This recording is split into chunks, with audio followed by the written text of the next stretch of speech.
Chapter 1. Might I request your assistance, senior sister? Canaan Academy Branch. Swordsmanship Institute. A young girl clad in a flowing purple dress sat on the ground, her hands propping up her cheeks. Her striking purple gold-blue eyes fixated on a diligent sword practitioner, a young man engrossed in his studies. She inquired, "Junior brother, after 2 months of seclusion, have you managed to touch the threshold of chi cultivation?" This girl was none other than Bai Yao Yao, the senior sister of the Swordsmanship Institute at the Canaan Academy branch. The sword practitioner, on the other hand, was Li Guanshi, the junior brother of the same institute. Due to the scarcity of sword practitioners in this era, the entire Swordsmanship Institute had only 2 disciples aside from the head, Qin Rinxu Bai Yao Yao and Li Guanshi.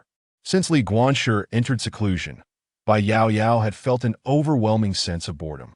As soon as she heard he had emerged, she hurried to his residence, eager to witness the fruits of his seclusion. However, to her surprise, her junior brother was excessively diligent, immediately diving into books upon his return. As a senior sister, she felt a tinge of shame. Her days were spent solely wielding her sword, harboring an instinctive aversion to reading. Bai Yao Yao silently resolved to lessen her swordplay and dedicate more time to learning from her junior brother, vowing to read more often. Meanwhile, Li Guanshi leisurely closed the book titled How to Master the Exorcising Sword Technique, which contained numerous small illustrations tucked within. Did you think he was studying the exorcising sword technique? Wrong. He was actually indulging in those illustrated books. Ahem. Li Guanshi cleared his throat, replying, "Not yet." He paused, then cast a mischievous glance at Bai Yao Yao, continuing, "However, it seems I am merely a layer away from breaking into the chi cultivation realm." Fearing Bai Yao Yao might not grasp his meaning, he patiently elaborated, "Of course, that layer I speak of is, well, the woman's membrane." He then emphasized membrane, that membranito, you understand? After saying this, Li Guanshi leaned closer to Bai Yao Yao, feeling her warm body heat and the rapid beating of her heart, as he struggled to contain his own excitement. In a hushed tone, he whispered, "Senior sister, if you would be willing to lend me a hand, I believe breaking through to the chi cultivation realm should pose no challenge." Imagining that scene brought him immense enjoyment, especially when combined with the postures depicted in the illustrated book. However, Li Guanshi failed to notice the murderous glint in Bai Yao Yao's eyes, which seemed ready to kill. Her purple gold-blue pupils were shrouded in a layer of white mist. "Li Guanshi, go to hell," Bai Yao Yao seethed, leaping to her feet and delivering a kick that sent Li Guanshi flying. He landed awkwardly, akin to a dog eating feces. Struggling to rise, he wiped his behind and pouted, "I was merely pondering, and besides, now that you're of age, wouldn't you want to experience that ethereal sensation?" Bai Yao Yao, exasperated, chastised him, "Li Guanshi, it has been 2 years, and your strength remains stagnant at the blood chi realm. Can you not focus your energy on cultivation? Every day, all you think about is that nonsense. Are a woman's thighs and bosom truly that irresistible? I'm utterly astounded. Let me inform you, during your seclusion, the higher-ups have spoken. If you fail to participate in this autumn examination, the Elder Council will expel you from Canaan Academy." Li Guanshi had consistently used his stagnation as an excuse over the past 2 years, forgoing both the spring and autumn examinations. His academic standing was dismal within the Canaan Academy's 3 palaces and 4 institutes. If not for the intervention of Qin Rinxu, the head of the Swordsmanship Institute, he would have been expelled long ago. Should you be expelled, you can forget about secretly watching me bathe in the future. Fuming, Bai Yao Yao shot him a glare before striding away. Li Guanshi was left bewildered. "Wait, you knew about me sneaking peeks while you bathe?" He shivered involuntarily. It was a miracle that Bai Yao Yao hadn't killed him. Yet, her words implied that if he participated in this autumn examination, he could legitimately watch her bathe thereafter, without the need for stealth. He grinned mischievously. Had he known, he would have practiced diligently instead of using seclusion as an excuse to sneakily sleep and read those illustrated books. However, Bai Yao Yao's frequent visits were indeed quite bothersome, making it exceedingly inconvenient for him to indulge in his readings. Ding! The month-long period has elapsed. May the host sign in? At that moment, a microwave-like sound echoed in Li Guanshi's mind. He smirked, whispering, "Commence sign-in." Li Guanshi, in addition to being a disciple of the Swordsmanship Institute at Canaan Academy, was also a transmigrator from the 21st century. He had inhabited this world for 3 years, awakening the sign-in system in the second year of his arrival. Regarding this system, as long as he signed in regularly, he could accumulate sign-in points, which could enhance his cultivation attributes. Ding! Host sign-in successful. Accumulated sign-in for 24 months this time. You have received 24 sign-in points. Ah! I can hardly believe it has already been 3 years since I arrived in this world. Li Guanshi sighed, a hint of nostalgia creeping in. This marked the 3rd year since his arrival, as well as the 2nd year since the awakening of his system. With the sign-in system, he signed in once a month, earning 1 point for the first sign-in, 2 for the second, and 3 for the third, essentially accumulating 1 point for each sign-in. This was Li Guanshi's 24th sign-in, hence he received 24 points. Among the new player gift packs provided by the system, Li Guanshi received a Dragon Blade arm. Thus, in the preceding 23 sign-ins, he allocated all his points to the Dragon Blade arm, unlocking only the 2nd seal on it. It was precisely because he had focused all his sign-in points on the Dragon Blade arm that his martial arts realm had stagnated at the Blood Chi realm over the past 2 years, while his swordsmanship realm remained at the Sword Chi realm. In this world, martial arts realms are categorized from low to high, consisting of 5 physical realms. 1st stage body refinement, 2nd stage strength cultivation, 3rd stage inner strength, 4th stage concurrent cultivation, and 5th stage blood chi. Upon breaking through the 5 physical realms, one can step into the true martial realm. Chi cultivation, myriad forms, skyward, celestial realm, divine wheel, and human heaven. Each major realm in the true martial realm is further divided into 9 minor realms. The swordsmanship realm is segmented into sword techniques, sword chi, sword heart, sword intent, sword momentum, sword soul, sword patterns, sword bones, the essence of the sword, and the unity of sword and martial arts. To ensure balanced development, Li Guanshi decided not to allocate his sign-in points to the Dragon Blade arm this time, as it consumed an excessive number of points. Thus, he distributed all his points to enhance his martial arts realm. Boom! As he completed the allocation, Li Guanshi felt an explosive surge of power coursing through his body, his veins bulging prominently. His face flushed a deep shade of crimson. With a powerful punch, bang! The stone table before him shattered into dust. Boom! At that moment, Li Guanshi sensed a barrier forming. Although he could continue pushing for a breakthrough, it felt as though something was obstructing him. Suddenly, a colossal python appeared in his mind. In the next instant, a gigantic water elephant materialized alongside it. Li Guanshi was bewildered, unsure of what was transpiring. At that moment, the system's electric hum echoed in his mind once more. Congratulations, host! You have entered the Blood Chi Extreme Realm and comprehended the Python Image Shadow. Blood Chi Extreme Realm? Li Guanshi exclaimed in astonishment. In this world, there exists a rare breed of prodigies capable of cultivating realms unattainable by others. These realms are known as Extreme Realms. Li Guanshi never anticipated that he could cultivate to such an extent. He felt like a true genius in cultivation. However, he quickly reassessed. Bah! It wasn't his own cultivation, but rather the result of the accumulated sign-in points. Chapter 2. Does she also fancy this? Phew! Li Guanshi immediately controlled the chi and blood within him, forming his fists. He began circulating the chi and blood between his clenched hands. Clang! In the next moment, a green python materialized on his left fist, while a water elephant appeared on his right. Indeed, it was the Python Image Shadow. Whoosh! Li Guanshi retracted the Python Image Shadow. Bang! As the Python Image Shadow vanished, an overwhelming force surged from within his chi sea, akin to a flood breaching a dam, surging forth with tremendous vigor. Bang! Under the impact of this force, Li Guanshi broke through the blood chi limit, stepping into the chi cultivation realm. Chi cultivation first layer. Chi cultivation second layer. His cultivation continued to soar.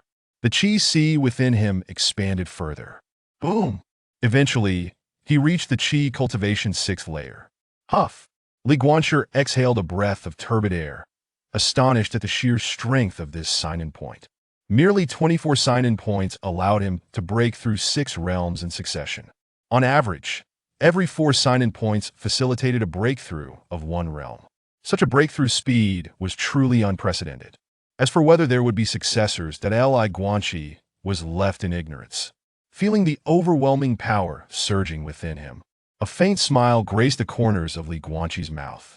Sister Yao Yao had warned him that if he did not participate in the upcoming autumn examination, he would be expelled from Canaan Academy. His previous absence from the Academy's assessments was due to a need for introspection. However, he never anticipated that this period of contemplation would lead the disciples of other branches of Canaan Academy to label him as a useless individual. A distinguished transmigrator endowed with a system. Could he truly be deemed worthless? Now it was time for him to showcase his abilities. He resolved to astonish everyone at the autumn examination. To those who called him a waste of space, and to the elders in the council, just wait and see.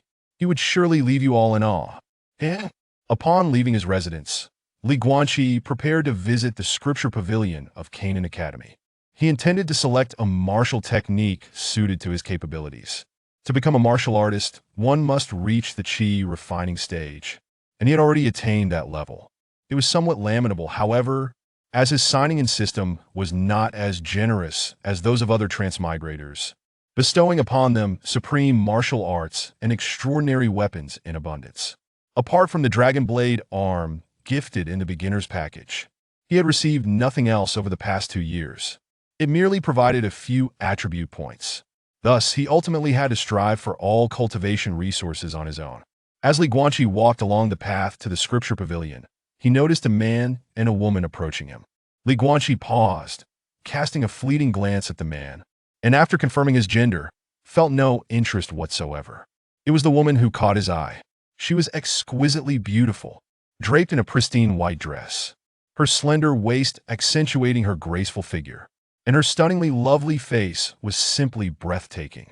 Such a woman could easily captivate any man. Li Guanxi was no exception. His cheeks flushed, desires ignited within him. He hastily retrieved the book on the evil-repelling sword technique from his bosom. Leaning against a large tree beside the path, he opened the book, adopting a serious demeanor as he pretended to study. Occasionally, he would steal glances at the approaching pair. Here they come. They were walking toward him. Li Guanxi quickly focused his gaze on the book, feigning deep contemplation. Not far away, several students from Canaan Academy witnessed this scene, scoffing at Li Guanxi. What a pretentious act. Yet Li Guanxi feigned deafness. Hey, junior brother, your book is upside down. At that moment, a sweet voice chimed in his ear. Li Guanxi looked up to see the woman standing right before him. Upon noticing the illustrations in the book he held, her eyes sparkled as if she had discovered a new world. Her blue eyes were mesmerizingly beautiful. When Li Guanxi realized her gaze was fixed on the Risku illustration nestled within the pages, he exclaimed inwardly, "Oh no! I forgot that this book contains such illustrations."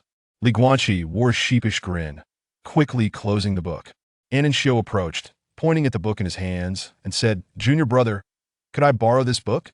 I really adore this style." Li Guanxi. Did she not see the content of the illustrations inside? She liked the style? Li Guanxi initially intended to refuse, but her radiant smile made it incredibly difficult to do so. Of course, ultimately, Li Guanxi succumbed to her enchanting beauty and handed her the book. She accepted it with a gentle smile. "I am Anan Shio, residing in the second female dormitory. May I know your name?" Li Guanxi stammered. "Li Guanxi from the Swordsmanship Institute." "Oh, a swordsman? How rare. I will return it to you once I am done." With that, she departed with a bright smile. The man accompanying her remained silent. He was puzzled as to why Anan Shio showed such interest in that book. She was a sound cultivator. Why would she care about a book on swordsmanship? Moreover, it was about the evil-repelling sword technique. She had no need for such knowledge. Xin Yueshan could only watch in silence, feeling helpless. "Junior brother, what do you think of that swordsman?" "Him? Not much." Xin Yueshan would never praise other men in her presence. That would only give them an opportunity. Besides, he was the last in the rankings. "I think he looks quite handsome and charming." As she spoke, a smile reminiscent of a doting aunt appeared on her lips, and she quickened her pace. She could hardly wait to peruse the illustrations in the book. "Xin Yueshan, Li Guanqi looked at the retreating figures of An and Xiao and her companion, astonished. Was she really into that? How could such a beautiful girl be so enthusiastic about such matters? Was it that time of the month? But the teacher said women were not interested during that time. Sigh. However, why was his sister Bai Yao Yao not like that? If only Bai Yao Yao were like this, he might have already broken through to the qi refining stage. Just as Li Guanqi was lost in thought, he noticed Xin Yueshan turning back. And then she flashed him a charming smile. Hiss! Li Guanqi couldn't help but shiver. That smile was rather eerie. Ha! A toad wishing to eat swan meat. You should know what he is. At that moment, several students from Canaan Academy approached Li Guanqi. The leading youth glanced at Li Guanqi, then at the already distant An and Xiao and Xin Yueshan. With a look of disdain, he said, Li Guanqi, a waste who hasn't dared to participate in the major exam for 2 years. Don't harbor any fantasies about Sister An and Xiao. You've already disgraced the Swordsmanship Institute. Don't lose the last shred of your dignity. Do you even know who Sister An and Xiao is? She is the chief disciple of the main branch of Canaan Academy, and the beauty of the academy. Those who pursue her are all scions of noble families, even renowned figures on the Azure Dragon ranking. Someone like you should just stand aside, understand? Li Guanqi looked at Chu Yueyin, bewildered. Am I truly a waste? But I am already at the qi refining stage. Then he added earnestly, as for that Azure Dragon ranking, I believe I can contend for it in the future. Uft. As soon as Li Guanqi finished speaking, a student burst into laughter, then began to cough violently. Chu Yueyin and the others laughed uproariously, gazing at Li Guanqi as if he were an idiot. Chu Yueyin mocked, if you are at the qi refining stage, then I must be at the divine will stage. If you can make it to the Azure Dragon ranking, then I would be the top of that ranking. Ha ha!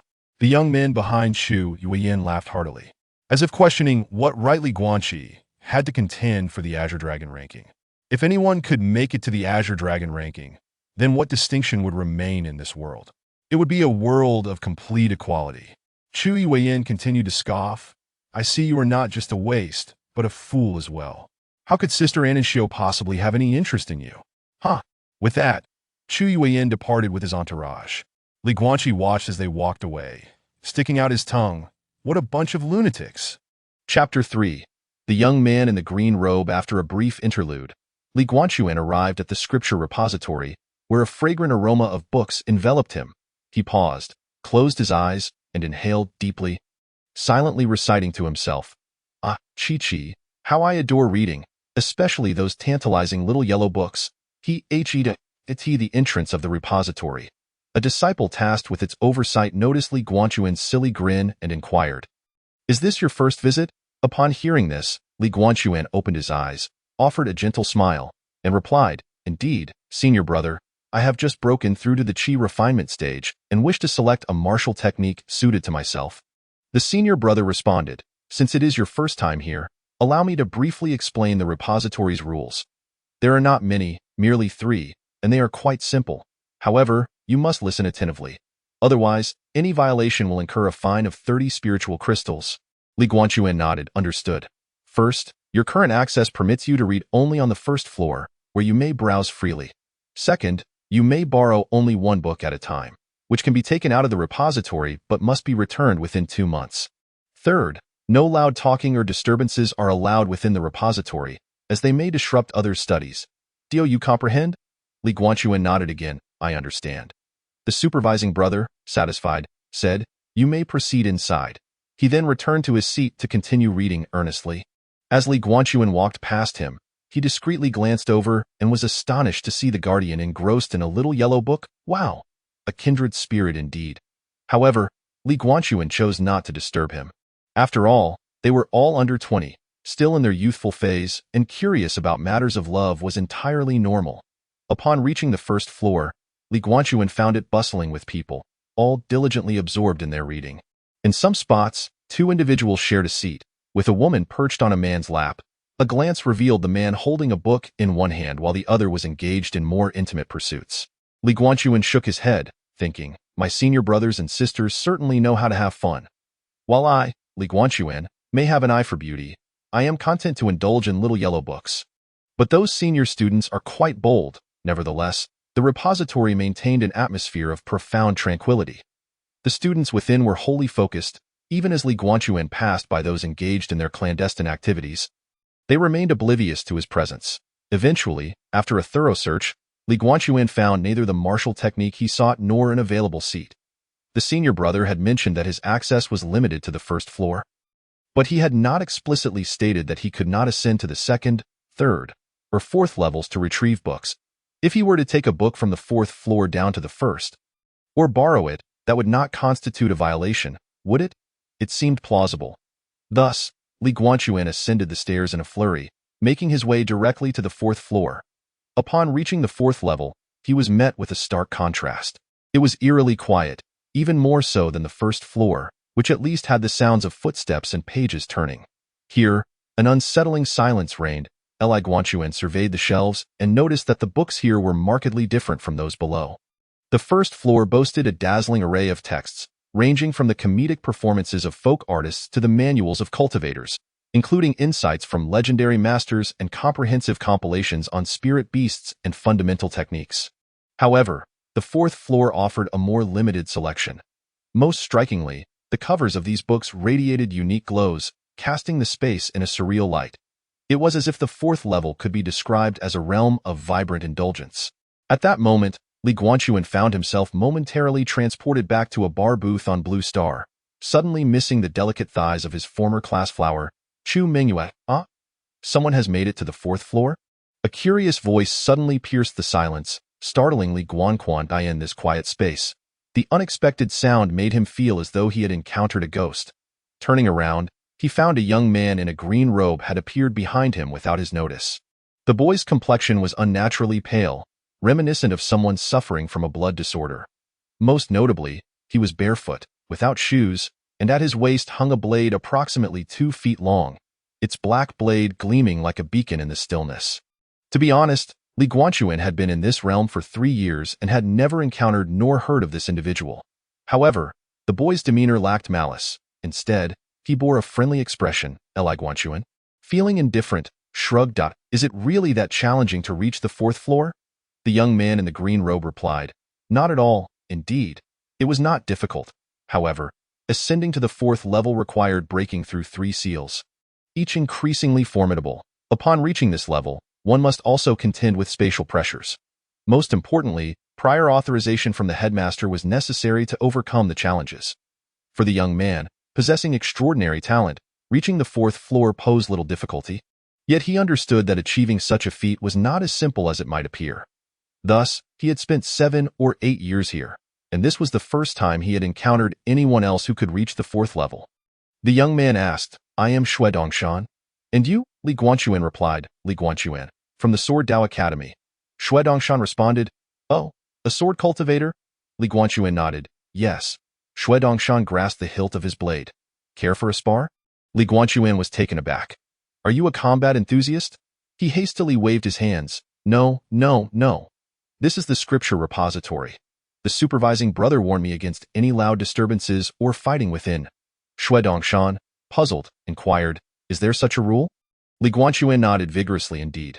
Xue Dongshan suggested, Then shall we step outside? Li Guanchuan refused. No, no. I still need to choose my book. Xue Dongshan looked disappointed. Very well.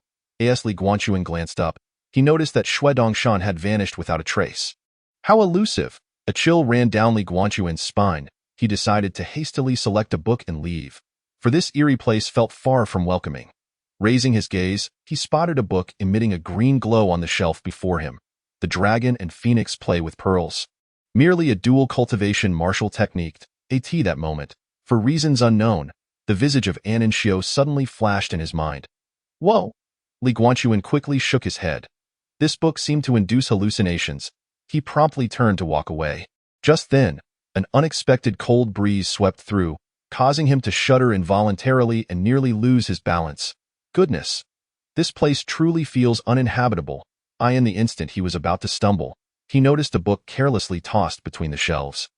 Unlike the others, this particular book lay neglected in a crevice, its cover devoid of any glow and shrouded in a thick layer of dust, suggesting it had been abandoned for quite some time. Feeling a chill run down his spine, Li Guanchuan wasted no time in picking it up and departing. Chapter 4. the classic of mountains and seas as Li Guanchuan hurried down the stairs. A stooped old man emerged from the shadows, wielding a feather duster. The old man's skin was dark and his frame emaciated, giving him a frail appearance. He approached Xue Dongshan, his gaze following Li Guanchuan until the latter's figure disappeared around the corner of the staircase. Then, he spoke, "Dongshan, this young man carries great fortune, and within him lies a hidden universe. He can completely disregard the blood chi seal within the scripture repository. Should you encounter him in the future, never engage him as an enemy. If anyone seeks to extinguish him, you must save him at all costs, even at the expense of our family's entire legacy. Do you understand?" Xue Dongshan, somewhat perplexed, replied, though Li Guanchuan managed to reach the 4th floor. "I fail to see what makes him so extraordinary. I am unsure why our ancestor places such importance on him." Nonetheless, he clasped his hands and responded, "Understood, ancestor. Dongshan shall remember." The stooped old man nodded. Visibly pleased with his descendant's composure, he inquired, "Do you know what book he took?" Xue Dongshan replied, "An abandoned book. An abandoned book?" The old man raised an eyebrow in confusion and asked, "What kind of attribute does it possess?" Xue Dongshan answered, "I do not know. The cover bore no indication of its attributes and was covered in dust. In this realm, the martial artists possess internal energy that is categorized by attributes. Based on these differing attributes, the internal energy of martial artists can be classified into the 9 elements of metal, wood, water, fire, earth, wind, thunder, light, and darkness. To distinguish these attributes and to facilitate the students of Canaan Academy in finding martial arts techniques suitable for their own attributes. The books on the 4th floor of the Scripture Pavilion are imbued with 9 colors corresponding to the 9 attributes of internal energy: red, orange, yellow, green, cyan, blue, purple, black, and gold. This is why Li Guanqi beheld the radiant glow. Xue Dongshan observed clearly that Li Guanqi had taken a discarded book devoid of any attribute. The elder remarked, "Since it lacks an attribute, it is of no concern." Li Guanqi, having entered the 4th floor of the Scripture Pavilion without the authorization of the Academy's dean, could have stirred great trouble had he taken a significant martial arts technique, especially from this 4th level, which is considered a crucial foundation of the East Capital Canaan Academy branch. However, since Li Guanqi had taken only a discarded book, it was inconsequential. Meanwhile, Li Guanqi, clutching the dusty discarded book, arrived at the entrance of the Scripture Pavilion. The gatekeeper brother was still engrossed in his little yellow book. Approaching him, Li Guanqi inquired, "Brother, is registration required for borrowing books?" The gatekeeper brother, upon hearing this, glanced at Li Guanqi and then at the martial arts technique in his hand. Noting that it was an old, worn-out volume covered in dust while he was currently engrossed in an exciting part of his little yellow book, he waved his hand impatiently, saying, "Forget it. This book looks like it has seen better days. Just take it as a gift." Li Guanqi was taken aback. "Is it really this easy?" He looked at him. Realizing this was a severe dereliction of duty, how could such a significant place like the Scripture Pavilion be guarded by someone like him? The higher-ups of Canaan Academy must have lost their senses. Nevertheless, Li Guanqi replied, "Thank you, brother." After leaving the Scripture Pavilion, Li Guanqi detoured to the disciplinary court and anonymously reported the gatekeeper brother's misconduct of reading a little yellow book during work hours. It was said that within moments of the report being sent up, that gatekeeper brother was dismissed from his position. Despite his role being merely that of a gatekeeper, he was supposed to explain the rules of the Scripture Pavilion and sign off on borrowings. After that, he could read his little yellow book, earning a few hundred spirit crystals over the month. It was quite a lucrative position. Have you heard? The top 3 from this autumn examination will have the opportunity to head to the main academy to prepare for the upcoming contest among the 7 academies. Is that true? The chief disciple of the main academy, and Nanshu, has already arrived. It can't be fake. And Nanshu? The one known as the Beauty of Canaan Academy? Indeed, I heard she is one of the examiners for this autumn examination. Sent by the main academy to select truly capable talents while also assessing the management of the branch. In that case, this autumn examination is quite an opportunity, regardless of whether one can eventually participate in the contest among the 7 academies. Simply entering the main academy will grant access to a continuous stream of cultivation resources, making it entirely feasible to become a formidable figure in the future. Let us go. Let us train hard. This time, I must take first place. You? You think a simpleton like you can achieve first place? Who do you look down on? Aside from you, are there others here? the two plastic brothers transitioned from discussion to quarrel, ultimately resorting to a brawl in the courtyard. Eli Guanxi overheard their discussion and was astonished to learn that Nanshu was actually from the main academy. In a wonder, he hadn't seen her in his 3 years at Canaan Academy. But she was indeed beautiful. If he could win her favor, would his cultivation not skyrocket? He chuckled to himself. However, to gain her attention, he had to strive to secure a spot among the top 3 in this autumn examination. Upon returning to his residence, Li Guanxi retrieved the discarded book and removed the thick layer of dust from its cover. To his surprise, the pages were so sharp that they cut his hand, causing a few drops of blood to fall onto the pages. The moment his blood touched the pages, 3 large characters emerged: Classic of Mountains and Seas. Classic of Mountains and Seas? Li Guanxi was perplexed. After all the effort he had put into searching, he ascended to the 4th floor only to acquire a version of the Classic of Mountains and Seas. Just then, as Li Guanxi was engulfed in confusion, an unexpected phenomenon occurred. The entire book radiated an exquisite golden light, as if something was attempting to burst forth from within. Li Guanxi's heart raced as he hastily opened the first page, which was filled with golden characters, all ancient and solemn, adorned with twinkling starlight, imparting a sense of sanctity and gravity. At the top of the page, 3 prominent characters stood out: Mountain-Shattering Fist. The Mountain-Shattering Fist was indeed a martial technique. Li Guanxi rejoiced, relieved that this version of the Classic of Mountains and Seas was not the same as the one from Blue Star. Otherwise, his efforts would have been in vain. Continuing to peruse, he found the second page illustrated with 2 totems, a green bull and a turtle. Li Guanxi pondered. While the Mountain-Shattering Fist was a martial technique, what was the significance of the green bull and turtle totems? After much contemplation, he could not decipher their meaning. He decided to turn to the 3rd page, only to discover that the 3rd page and those that followed could not be turned.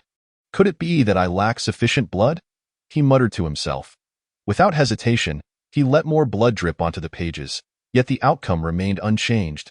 Li Guanxi, out of options, speculated, could it be that I must master the Mountain-Shattering Fist on the 1st page before I can proceed to the 3rd? With that thought, Li Guanxi immediately began his training, determined to not only find a legitimate reason to sneak a glance at his senior sister while she bathed, but also to earn the favor of Nanshu. Chapter 5. The Sword Immortal Chan Renshio. Half a month later, at Canaan Academy's branch, on the back mountain, Li Guanxi clenched his right fist, a scarlet radiance swirling around it, producing crackling sounds akin to boiling water. With a powerful strike, he unleashed a terrifying force that sent a gust of wind howling, resulting in a resounding explosion as a shadow of his fist shot forth. A crisp crack echoed as the mountain wall nearby shattered and rapidly crumbled at an observable rate. Mountain-Shattering Fist, complete. Li Guanxi retracted his fist, astonished by the tremendous power of the Mountain-Shattering Fist. For half a month, he had quietly trained on the back mountain, and today he had finally mastered it. It was time to return. After all, the autumn examination was scheduled for tomorrow. Meanwhile, within the hall of the Elder Council, a handsome man with white hair sat languidly on the ground, holding a vermilion wine pot. His eyes slightly glazed as he surveyed the diverse expressions of the elders present. He slowly stated, "The Sword Academy cannot be abolished. If anyone disagrees, let us settle it with a duel." The Grand Elder Nanshian, with a cold gaze, responded, "The Sword Academy currently has only 2 disciples, one of whom, Li Guanxi, has consecutively refused to participate in the Academy's major assessments for 2 years, showing utter disregard for the Academy. Moreover, since the war between the human and demon races, most human sword cultivators have perished, leading to a decline in swordsmanship, with no one willing to learn. With the sword path in such a state of decay, is there still a need for the Sword Academy to exist?" Chen Runshio, known as the white-clad sword immortal, lightly tapped the wine pot with his fingers, spinning it in the air. His clear eyes fixed on Nanshian, a smirk playing on his lips as he replied, "Grand Elder, would you care to test it? Let us see if I, Chen Renshio, the white-clad sword immortal, am still the strongest combatant of my time." Upon hearing this, Nanshian shivered involuntarily, feeling an inexplicable chill wash over him. The entire hall fell silent for a moment. At that moment, a middle-aged man in black clothing opened his half-closed eyes and coldly remarked, "Since Elder Brother Chun is so intent on preserving the Sword Academy, let us see some results in this upcoming examination. If Li Guanxi fails to place in the top 5, the Sword Academy shall be disbanded. How about that? The second elder, wearing a cold demeanor and a sinister smile, looked at Chen Renshio, intent on dismantling the Sword Academy.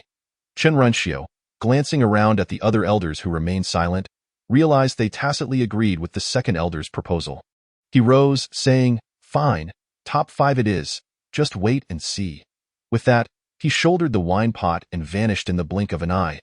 Upon entering the courtyard of his residence, Li Guanxi was taken aback as the clouds above suddenly split apart, followed by the appearance of Chen Renshio, who swiftly descended before him. Without preamble, Chen Renshio stated, "The old geezers in the Elder Council said that if you do not place in the top 5 in this autumn examination, I will have to leave with you. So you know what to do, right?" Li Guanxi paused for a moment, instantly grasping the situation, and cupped his hands, saying, "I understand, master."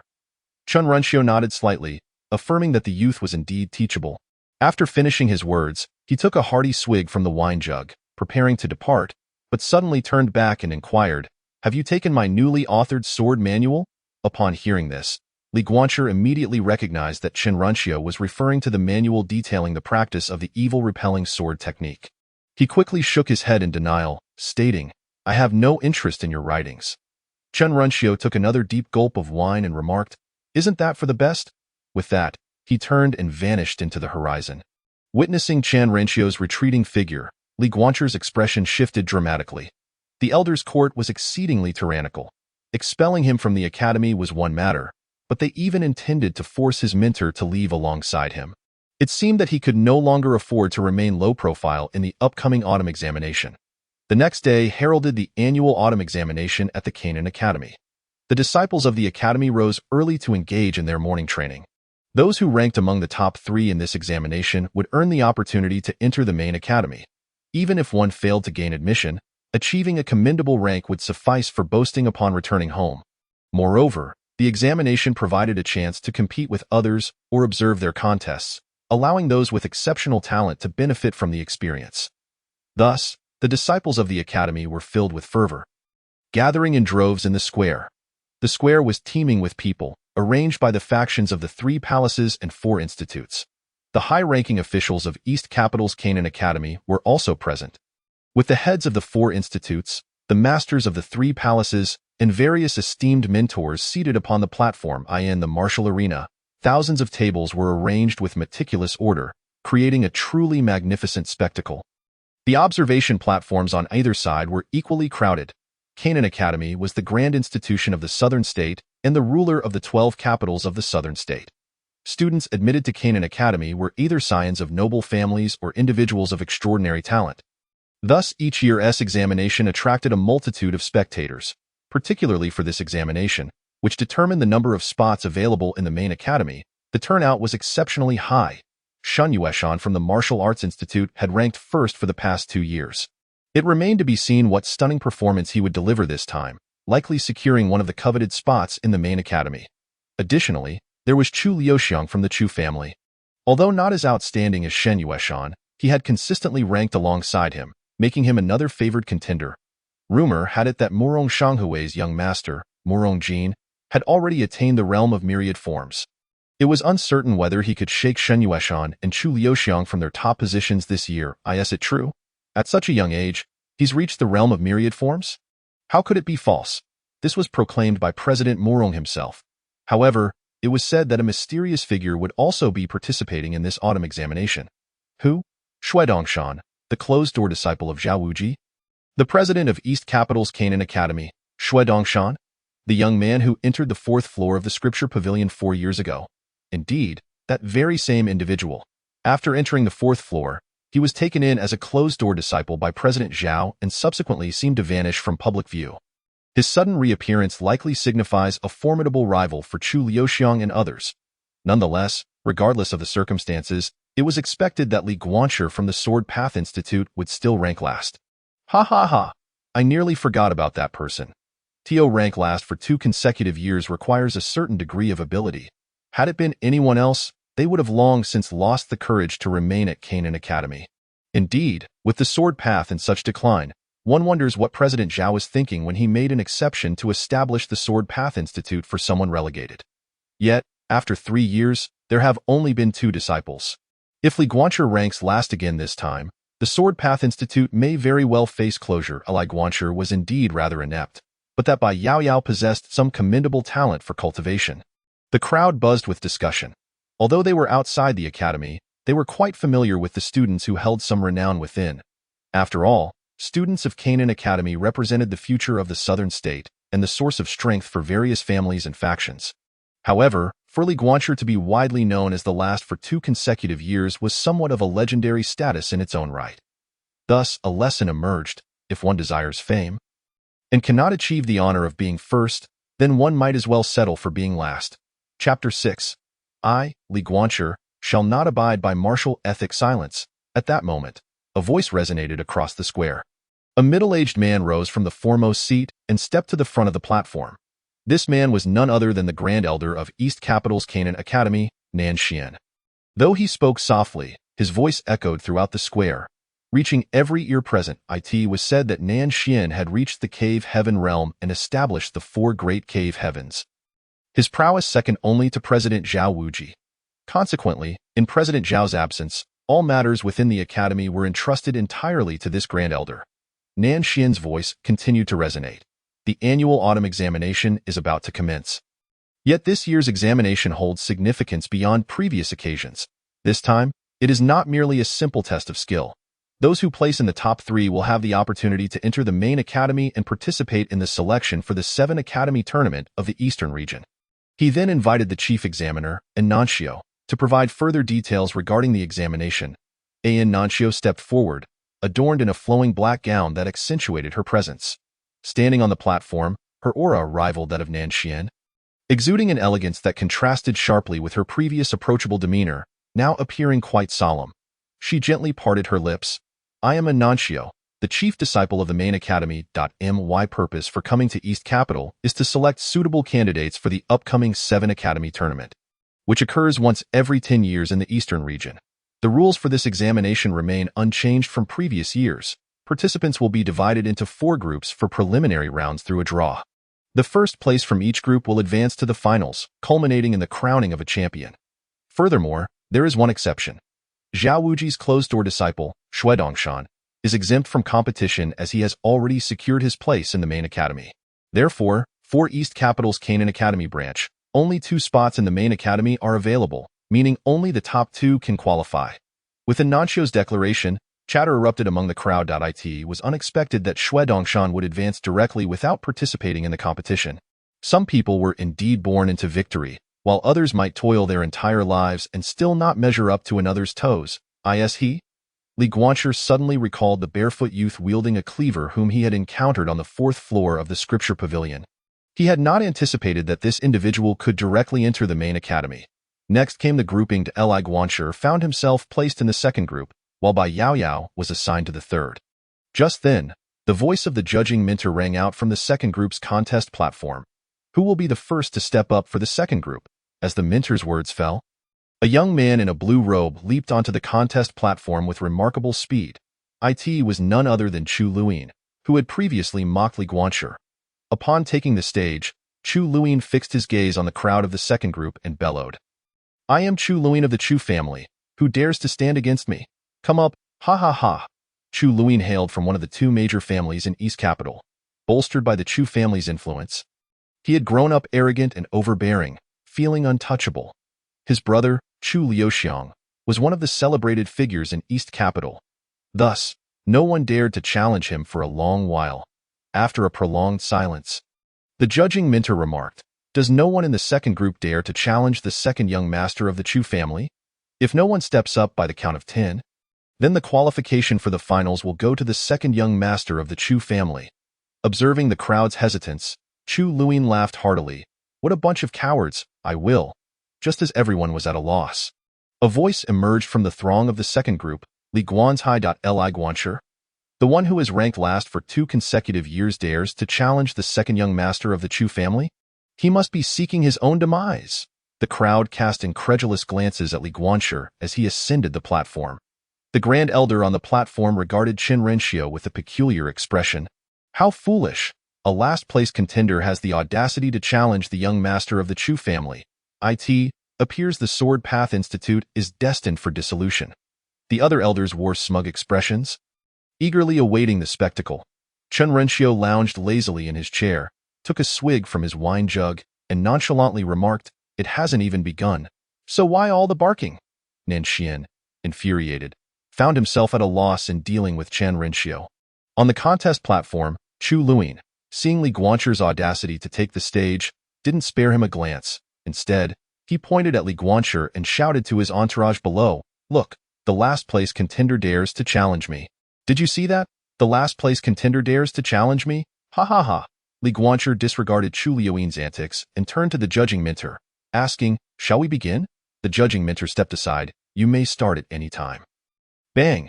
As soon as the referee minter's voice fell, a sharp sword chi shot forth from Li Guancher's hand, slicing through the air with a whoosh.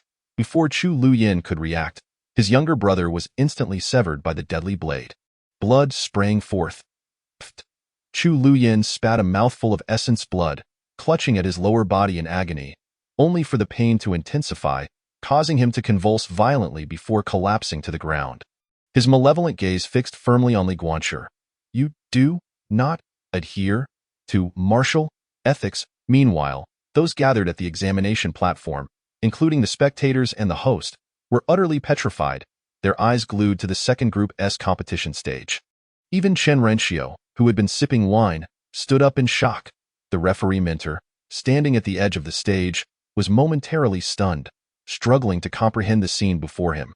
A bloodied Chu Luyin lay at his feet, his expression a mix of confusion and disbelief. "What on earth has transpired here?" The Grand Elder Nanxian, stationed at the host's platform, gaped in astonishment, his expression beyond description. Beside Nanxian, Anancio stared intently at Li Guancher on the competition stage, aware that he was a swordsman, yet astonished that he had actually drawn his sword and, moreover, had maimed Chu Liuyin's brother. This man is far too ruthless. On the spectator platform, Chu family patriarch Chu Beitian rose in fury, pointing at Li Guancher. "Scoundrel! How dare you destroy my son's lifeline? Are you courting death?" With that, his aura surged, intending to rush onto the stage to confront Li Guancher. However, a Chu elder hastily restrained him, exclaiming, "Patriarch, calm your anger. They are participating in the Academy's grand examination. If you disrupt the rules, it could lead to our clan's annihilation." Upon hearing the words annihilation, Chu Beitian gradually regained his composure. He forcefully shoved the elder aside, retorting, "Let go of me." He then returned to his seat, his bloodshot eyes fixed on Li Guancher, brimming with murderous intent. The elder quickly reassured Chu Beitian, urging him not to act impulsively. After all, they still had their eldest son. It was only then that Chu Beitian's eyes brightened with realization. Yes, the Chu family still had Chu Liuxiang, their new generation's prodigy, one of the twin heroes of the eastern capital. He must ensure that Chu Liuxiang avenges Chu Luyin. Glaring at Li Guancher on the competition stage, Chu Beitian gritted his teeth, vowing, "Li Guancher, I shall allow you to bask in glory for a while longer. Should you reach the finals, I will ensure my son Liuxiang utterly cripples you." At that moment, on the examination platform, a middle-aged man clad in green robes turned his cold gaze toward Chu Beitian and scoffed. The Chu family truly is pathetic. Unable to even defeat Li Guancher, who is ranked last for 2 consecutive years, yet they still audaciously claim they can compete with my Xin family for supremacy in the eastern capital. Utterly delusional. This man was none other than Shen Jinhong, the patriarch of one of the 2 prominent families in the eastern capital. The Chu and Shun families had long been embroiled in covert competitions, particularly their younger generations, who constantly sought to outshine one another. Witnessing Chu Liuyin's lifeline severed by Li Guancher, the Shin family members seized the opportunity to ridicule. Just then, the referee minter approached Li Guancher, announcing, "First match of the second group, Li Guancher, victory." After declaring the result, Li Guancher descended from the competition stage. At that very moment, the outcome of the first match of the first group was also revealed. Die? Resounding roar erupted from the first Group S competition stage, followed by a figure being kicked off the platform, leaving a blood-stained trail across the ground. The individual instantly lost consciousness, their life uncertain. A lithe youth stood atop the competition stage, exuding an icy aura that made onlookers feel a chill down their spines. This was none other than the Chu family's heir, Chu Liuxiang. With a leap, Chu Liuxiang landed before Li Guanshi, his voice chillingly cold. Li Guanshi, you dare to cripple my brother's lifeline? You had better make it to the finals. Otherwise, I will ensure your entire Sword Academy pays the price. Li Guanshi shrugged, chuckling mockingly. Oh? Is that so? The Chu family can injure others, but I cannot harm your kin. Just because your family possesses some influence, do you believe you can act with impunity? Chu Liuxiang's expression darkened. You had best hope we do not cross paths, for I will certainly kill you. Ha! Li Guanshi laughed coldly. This is the Academy's grand examination. Killing is not permitted. Does Chu Liuxiang possess such power? If he dares to kill in front of a nuncio, even if he ranks among the top 3, he may not secure a spot in the main academy. We shall see. Chu Liuxiang snorted. Turning to return to his seat, Li Guanshi also returned to his seat, awaiting the next duel. That moment, on the 4th group's competition stage, a figure darted towards a boy in a yellow shirt with incredible speed. Radiating a fierce aura like a streak of lightning, he aimed to catch the yellow shirt youth off guard. Yet, the boy remained motionless, standing calmly in place. Just as the tension reached its peak, the yellow shirt youth tightened his fist. Raising his right arm and unleashed a powerful punch. Bang! What appeared to be an ordinary strike erupted with terrifying force, producing a sound that shattered the air. A scream echoed as a figure was sent tumbling off the competition stage. Crashing to the ground, the crowd gasped in astonishment. Shen Yuanshan is remarkably strong. With just a single punch, he knocked Li Kue off the competition stage, truly worthy of being the Academy's top contender. Students in the audience buzzed with excitement, noting Li Kue's reputation at the Eastern Capital's Canaan Academy, yet he had been unable to withstand even a single strike from Shen Yuanshan.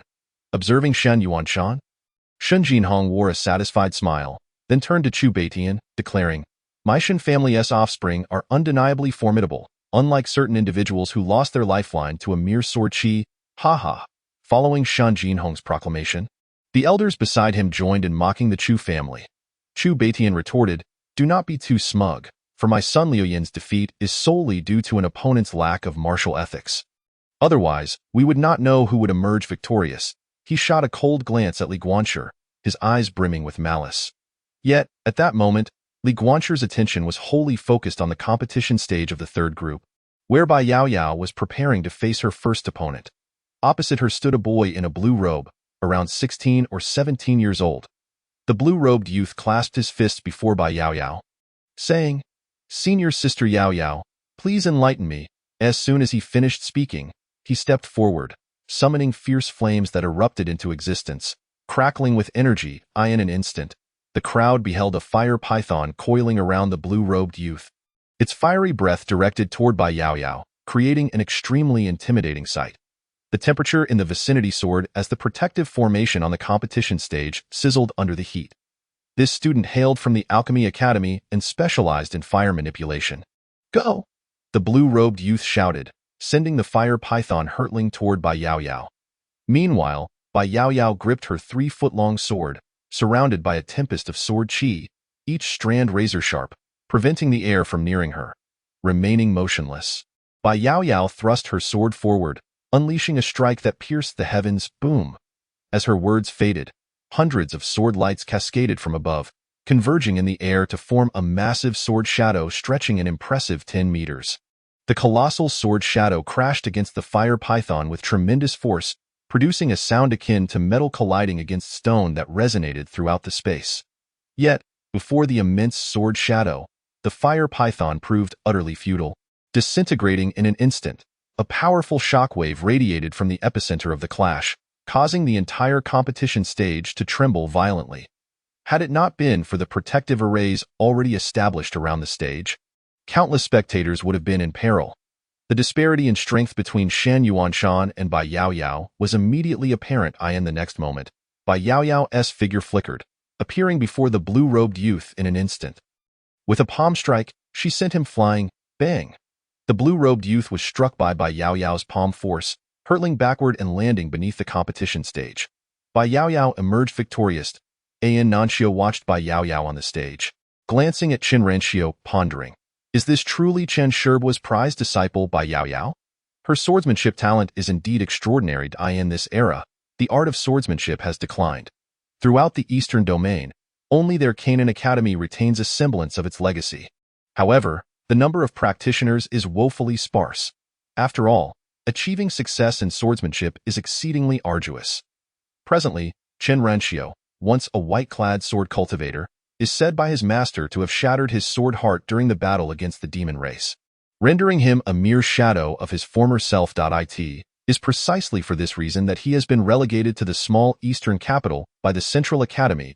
An Nanxiu cast a glance at Bai Yaoyao. Perhaps the revival of swordsmanship now rests upon the shoulders of this young girl. As for Li Guanji, she had heard countless unfavorable remarks about him before her arrival. Whether he could continue to remain at Canaan Academy remains uncertain. In her eyes, his previous victory was merely a result of his lack of martial ethics. In an earnest contest, it is doubtful he could emerge victorious. Chapter 8. The boy who loves to kick Xin Yuanshan and Chu Liuxiang were equally captivated by Bai Yaoyao. They had long recognized her exceptional talent in swordsmanship, yet had seldom witnessed her in action. Moreover, the Swordsmanship Institute had only 2 students, her and the notoriously inept Li Guanji. Consequently, they had not paid much heed to her. However, witnessing Bai Yaoyao's fierce display of skill, as she effortlessly defeated her opponent with a single stroke, compelled them to acknowledge that her prowess likely rivaled their OWN. Had long been rumored that sword cultivators possessed unparalleled combat strength. Though the art has waned, their capabilities cannot be dismissed.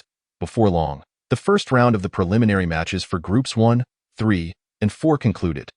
The victors of Groups 1 and 4 were none other than Xin Yuanshan and Chu Liuxiang. Hailed as the twin heroes of the Eastern capital, meanwhile, Bai Yaoyao emerged triumphant from Group 3. Despite her lackluster performance in previous examinations, this year she truly shone, establishing herself as a formidable dark horse in the competition. In Group 2, the final round of matches remained. Li Guanji stood on the stage against the young master of the Morong family, Morong Jin. The crowd was astonished that Li Guanji, dubbed the bottom-ranked student of Canaan Academy for 2 consecutive years, had managed to persevere until the end.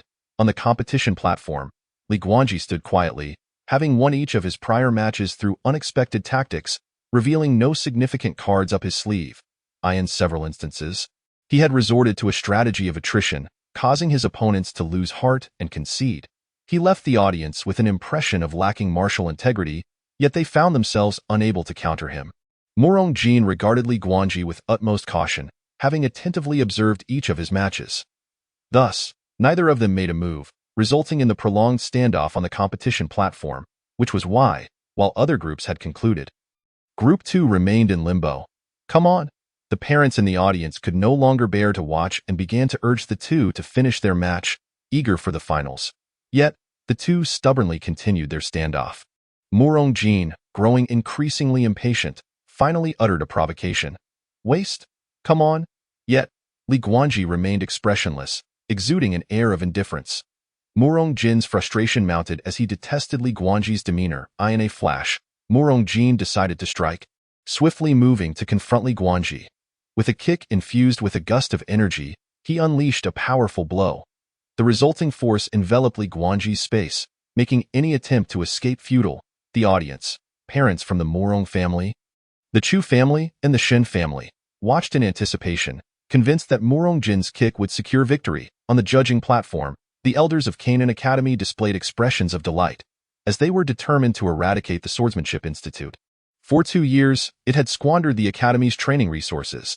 Just as the crowd braced for what seemed to be an inevitable defeat for Li Guanji, he unexpectedly did not evade Morong Jin's attack as he had in earlier matches. Instead, he seized Morong Jin's right leg with both hands, twisting forcefully, and then delivered a swift kick to Morong Jin's groin. A resounding crack echoed across the competition platform. Morong Jin howled in agony. Collapsing to the ground, utterly drained of strength. Seizing the opportunity, Li Guanji followed up with another kick, sending Morong Jin tumbling off the competition platform in the blink of an eye. The spectators were left incredulous, standing in shock at the sight of Li Guanji, while those who had previously faced him and ultimately surrendered breathed sighs of relief, grateful that their own assets remained intact. An Nanxiu, presiding over the event, was at a loss for words. In her lifetime, she had never witnessed a man engage in combat with such a focus on targeting others' vulnerabilities, let alone twice, first by incapacitating a competitor's brother, And now by delivering a devastating blow below the belt, Nancio speculated whether this peculiar behavior was linked to Li Guangji's habit of indulging in inappropriate literature. She found him perplexing. On one hand, he displayed strength, yet on the other, he lacked any semblance of martial ethics. Unbeknownst to her, a subtle smile crept across her lips as her intrigue in Li Guangji deepened. Beside her, Chenruncio smirked, raising his wine gourd for another sip, remarking to himself that this rascal was far craftier than himself. Meanwhile, Shen Yuanshan and Chu Liuxiang glowered at Li Guangji from the platform, their eyes filled with disdain. Advancing from Group 2, Li Guangji. Just then, the voice of the referee echoed through the space, astonished that the perennial bottom-ranked student had managed to progress. The other tutors and heads of the various branches of Canaan Academy, along with several palace masters, were equally astounded by this unexpected outcome. However, the greatest shock was felt among the elders, who had long sought to abolish the Swordsmanship Institute. Li Guangji's advancement represented a significant obstacle to their plans. Before the examination, they had informed Chenruncio that if Li Guangji were to place within the top 5, the Swordsmanship Institute would be spared. Now that he had succeeded, it meant he had fulfilled the criteria for such a position, rendering their aspirations futile. With Murong Jin eliminated from the competition platform, the first round of the preliminary matches came to a definitive close. Nancio rose from her chair, approached the stage, and declared, following the fierce competition of the first round, "Congratulations to Shen Yuanshan, Chu Liuxiang, Bai Yaoyao, and Li Guangji for advancing to the second round." The second round would also be determined by a draw, but unlike the first round, the contestant who drew number 0 would directly enter the finals. The remaining 3 competitors would face off in succession, with the victor ultimately challenging the contestant who drew number 0 for the championship. "Now, please come forward to draw lots," she instructed the 4 contestants. As Anancio's words fell, Li Guangji and the others proceeded to the stage, where a wooden box awaited them, containing 4 numbers ranging from 0 to 3, standing side by side before the box. They began to draw lots. Li Guangji casually reached in, slowly unraveling the scrap of paper he had grasped. To his astonishment, the number he drew was Chapter 9. The mountain-shaking fist upon seeing his number. Li Guangji was shocked to discover it was 1. By all that is holy. He had not drawn the coveted 0. Nancio, observing that all 4 contestants had completed their draws, addressed them. "Contestants who drew number 0. Please step forward." As her words echoed, all eyes turned to the judging platform, eager to discern which fortunate contestant would gain entry into the Central Academy by sheer luck. To everyone's surprise, Bai Yaoyao stood up. Seemingly in disbelief, "It's Bai Yaoyao," the crowd gasped, astonished at her good fortune. Not only had she decisively advanced in the first round, emerging as the biggest dark horse of the examination, but now she had secured a place in the finals through sheer luck, winning a coveted spot in the Central Academy. She truly embodied the archetype of a protagonist. However, amidst this, Shen Yuanshan and Chu Liuxiang did not appear disheartened by not drawing number 0. Instead, they seemed somewhat pleased. At that moment, both shifted their gazes toward Li Guangji, who felt the weight of their scrutiny bearing down upon him, as though they could see through him entirely. Gasping, Li Guangji inhaled sharply. Trouble was brewing. Being number 1 meant he would face off against the twin heroes of the Eastern capital. Good grief, he was merely a perennial underperformer from Canaan Academy. "Contestants 1 and 2, please come to the stage." At that moment, 2 judge mentors had already taken their positions on the examination platform. As soon as the judge mentor's words fell, Chu Liuxiang leapt forward, confidently standing before the examination platform, exuding an overwhelming aura. One of the judge mentors stepped forward to retrieve the number from Chu Liuxiang's hand. After glancing at it, he addressed Li Guangshi and Shen Yuanshan, stating, "Chu Liuxiang is contestant number 2. Please have contestant number 1 step up." Observing the trembling Li Guangshi, Shen Yuanshan could no longer bear to watch, for Li Guangshi, as the first contestant, stood frozen in place, quaking with fear. How terrifying must the prospect of defeat be to him? Just as the crowd anticipated, Li Guangshi slowly ascended the platform, his entire body shaking uncontrollably, struggling to maintain his balance. Anan Shou, witnessing Li Guangxi's state, was perplexed as to whether his fear of Chu Liuxiang was genuine or merely an act. Suddenly, Li Guangxi stumbled and fell, prompting the spectators to express their disdain, with some even advising him to concede.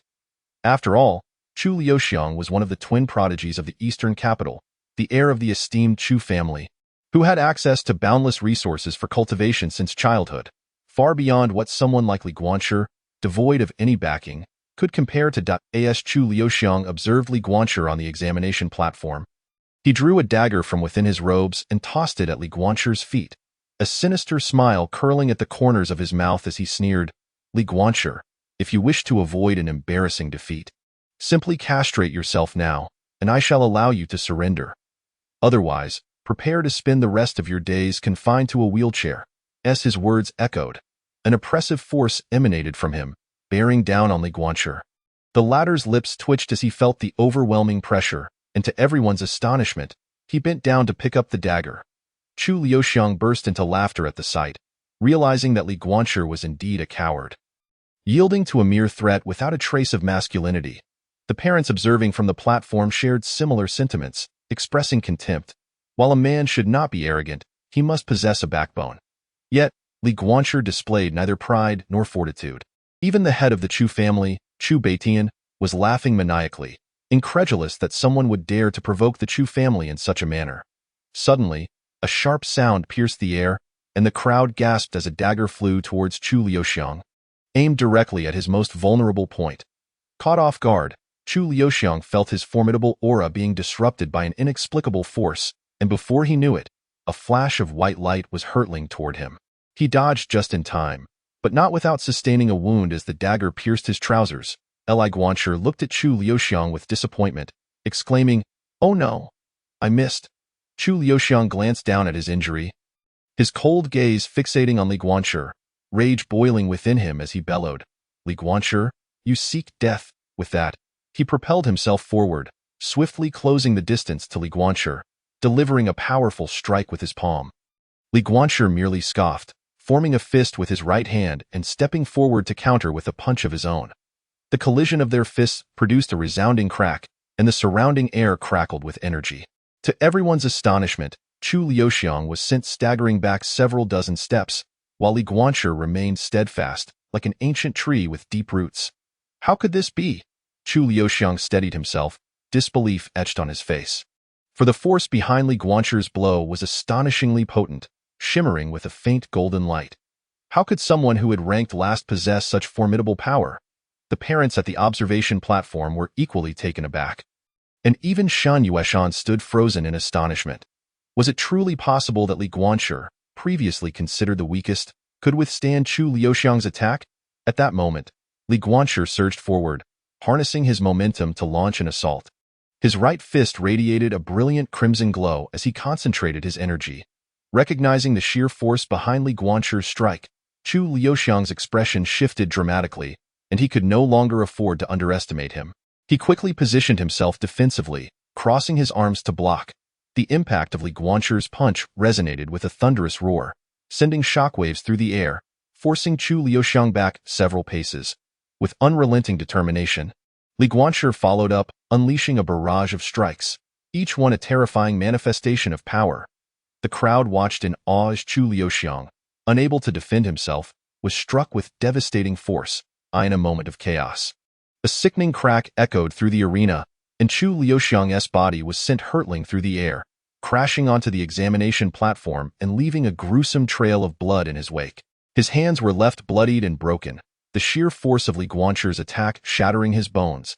As Chu Liuxiang coughed up blood, he found himself unable to rise, thoroughly defeated and in utter disbelief at the turn of events. The spectators were left trembling, wide-eyed in shock. Anan Xiu's mouth hung agape, realizing that Li Guanshi had unleashed a martial technique of considerable rank, one she never imagined he could possess. Chapter 10. Why do villains always seem to demand death? Chen Renxiu took a hearty swig of his drink, pride swelling within him at the sight of the underdog. The Grand Elder, Nan Xian, glanced between Chen Renxiu and the platform, recognizing that Li Guanshi's recent display was no ordinary feat.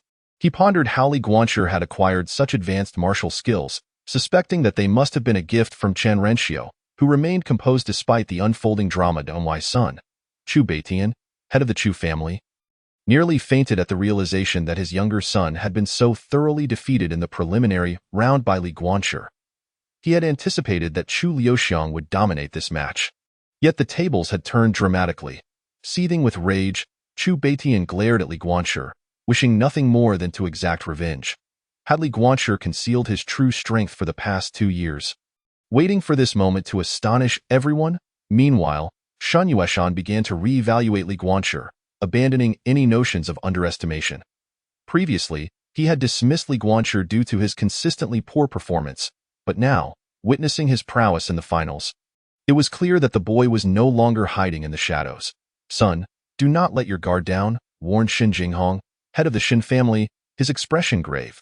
Despite their status as the foremost family in the eastern capital, they could not boast martial techniques of the caliber Li Guanshi had just displayed. Furthermore, given that Li Guanshi had dared to utilize such a technique against Chu Liuxiang, it was evident he had not revealed all his cards.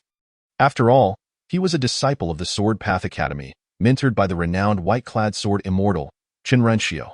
Shen Yueshan nodded solemnly, assuring his father, "Do not worry, father. I shall not be as foolish as Chu Liuxiang." Bai Yaoyao gazed at Li Guanshi on the examination platform, her disbelief palpable. Was this truly the same boy who had only ever been interested in reading inappropriate books? How could he now appear so formidable? She marveled at the strength he had demonstrated, realizing she had never witnessed him train. Previously, she had known his so-called retreats to be mere excuses to avoid her interruptions while he indulged in his reading. Yet now, not only had Li Guanshi advanced, but he had also bested someone who might have even posed a challenge to her. How could she not be astonished? However, her heart swelled with joy. Li Guanshi had triumphed. The voice of the referee mentor echoed from the competition platform, igniting a fierce indignation within Chu Liuxiang, who found himself powerless in the face of his predicament. He never anticipated that he would fall victim to Li Guanshi's cunning. It was entirely his own fault for being overly complacent. However, the outcome was now sealed, and his hands were rendered useless. Damn it! Chu Liuxiang cursed silently in his heart, and with the support of his family, he limped down from the competition stage. Subsequently, the referee mentor announced a 10-minute intermission, after which the duel between Li Guanshi and Shen Yuanshan would resume. That moment, Nanshan approached Shen Yuanshan and whispered, "Yuanshan, follow me for a moment." Shen Yuanshan glanced at Shen Jinghong, who nodded in agreement. Nanshan led Shen Yuanshan to a corner and spoke, "Yuanshan, Li Guanshi must lose today. Otherwise, he will become a stumbling block on your path to growth. Furthermore, I wish to see the Sword Dao Academy vanish from Canaan Academy, and to achieve that, we must render Li Guanshi powerless." Shen Yuanshan smirked with a wicked charm. "Rest assured, Elder. After today, there will be no more Sword Dao Academy at Canaan Academy. As for Li Guanshi, I guarantee he will become a true invalid after today."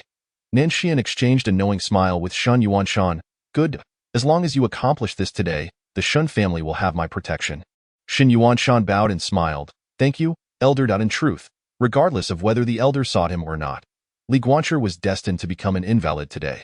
However, having also done a favor for Nanshan and secured his promise of protection for the Shen family was an unexpected delight. 10 minutes later, whoosh, without waiting for the referee mentor to speak, Shen Yuanshan eagerly jumped onto the competition stage. Over the years, no one, apart from Chu Liuxiang, had dared to act so arrogantly before him. Moreover, with a Nanshan present today, the first position could only belong to Shen Yuanshan. Such bravado could only be displayed by him. Shen Yuanshan glared at Li Guanshi and sneered, "Li Guanshi, come up and meet your demise." As Shen Yuanshan's words fell, an overwhelming aura surged forth, causing the entire competition platform to tremble violently. His sinister eyes swept over Li Guanshi, exuding an air of dominance. Nanshan cast a glance at Li Guanshi, a smirk curling at the corner of his mouth, before turning his attention to the awkwardly seated and standing Qin Renxiu. With a mocking smile, he was confident that the Sword Dao Academy would no longer exist at Canaan Academy after today. In his eyes, a mere subordinate like Qin Renxiu had no right to wield power here. Absurd. Li Guanshi observed Shen Yuanshan on the competition platform, shaking his head with a smile. Why do villains always relish in calling for death? Can't they be a bit more civilized? In the next instant, Li Guanshi sprang onto the competition stage, his resolve firm. "Let us do this." He wasted no time with idle chatter. Faced with Shen Yuanshan, he felt immense pressure. After all, Shen Yuanshan was revered as the foremost expert among the younger generation of Canaan Academy. Therefore, he understood that he had no choice but to fight with all his might. For only by showcasing his true abilities could he hope to secure victory in this match. He did not seek first place, but he aimed to defeat Shin Yuanshan in this contest. For 2 years, he had used his stagnation in cultivation as an excuse to evade the Academy's assessments, leading to a significant decline in the Sword Dao Academy's reputation and causing his teacher to be looked down upon within Canaan Academy. He had once heard tales of his teacher, Chen Renshio, who single-handedly swept through armies with his sword. Yet, he was unsure why, after a battle against demons, his teacher had faltered and been relegated to this eastern capital. A man who once stood atop the world could not possibly accept such a fate. Thus, for the sake of his teacher and himself, he would fight. Boom. A formidable aura erupted from Li Guanshi, coalescing into a sword of energy in his hand. Bang! In the next moment, the energy sword soared towards Shen Yuanshan, its target unmistakably clear. Shen Yuanshan shifted his stance, dodging frantically. Damn it, not this move again. Ananshio watched in exasperation. Why was Li Guanshi so fixated on targeting others' most vulnerable spots? Li Guanshi, you're courting death. Shen Yuanshan steadied himself, his spiritual power surging. In an instant, a massive iron-blooded violent bear appeared before Shen Yuanshan, its enormous form towering over 10 meters. Just its presence occupied a significant portion of the competition platform, emanating a powerful sense of oppression. Li Guanshi felt as if he were caught in a whirlpool, his body seemingly beyond his control. That was Shin Yuanshan's life soul, the iron-blooded violent bear. The surrounding parents gasped in awe. Who would have thought that Shin Yuanshan would summon his life soul against Li Guanshi? A life soul was a symbol of a warrior at the myriad forms realm. Any warrior who entered this realm could awaken their unique life soul. Life souls varied in type, primarily categorized into animal, plant, and weapon types, with additional categories for mutated souls, such as those of wind, rain, and lightning. Shin Yuanshan's life soul belonged to the animal category. Life souls were also ranked from 1 to 9, with corresponding colors ranging from red, orange, yellow, green, cyan, blue, purple, black, to gold. Shin Yuanshan's iron-blooded violent bear was yellow, categorizing it as a third-tier life soul in a place as small as the eastern capital. A third-tier life soul was already a rare high-tier existence. The stronger the cultivation talent, the higher the tier of the life soul that would be awakened. A life soul served as a significant asset to a warrior. Some strong individuals could crush their enemies solely through their life souls. Furthermore, life souls could grow stronger alongside the warrior's cultivation. Nanshio's beautiful eyes narrowed in astonishment. She had not expected Shen Yuanshan to reach the 5th level of the myriad forms realm, allowing him to materialize his life soul. The 5th level served as a watershed. Before reaching this stage, life souls were merely illusions, but after, they became substantial. Once a life soul materialized, its combat power experienced a qualitative leap. At this moment, Chen Renshio felt a flicker of anxiety. Shen Yuanshan had attained the 5th level of the myriad forms realm, and his life soul had already solidified. Yet Li Guanshi was only at the 7th level of Qi training and had yet to find a sword that truly belonged to him. For sword cultivators, the most challenging aspect was not merely the difficulty of cultivation. It was in finding a sword that resonated with their sword intent. A sword cultivator without a sword was but a pretender, unworthy of recognition. With such a disparity in strength, Li Guanshi was likely to face a crushing defeat. Chen Renshio's previously calm demeanor finally betrayed a hint of worry. Nan Xian observed Chen Renshio's reaction, a cold smile forming on his lips. Let us see how you remain arrogant now. I do not believe that this time, Li Guanshi can emerge victorious. On the competition platform, Shen Yuanshan stood to the side, arms crossed and sneered. Li Guanshi, as the first opponent I face since my life soul has materialized, you should count yourself fortunate. He then assumed a fierce demeanor, pointing at Li Guanshi and bellowing, "Little bear, tear him apart!" Roar! The iron-blooded violent bear pounded its chest, then charged at Li Guanshi with a surge of brutal energy. The bear's speed was astonishing, giving the impression of an unstoppable force. Should it strike Li Guanshi, he could truly perish. Yet at that moment, Li Guanshi focused on maintaining his composure while fervently channeling the spiritual energy within his dantian, gathering it onto his right fist. An immense force quickly coalesced between Li Guanshi's fists, emanating a crimson glow and producing a crackling sound akin to boiling water. Shattering mountain fist, Li Guanshi unleashed his punch. Bang!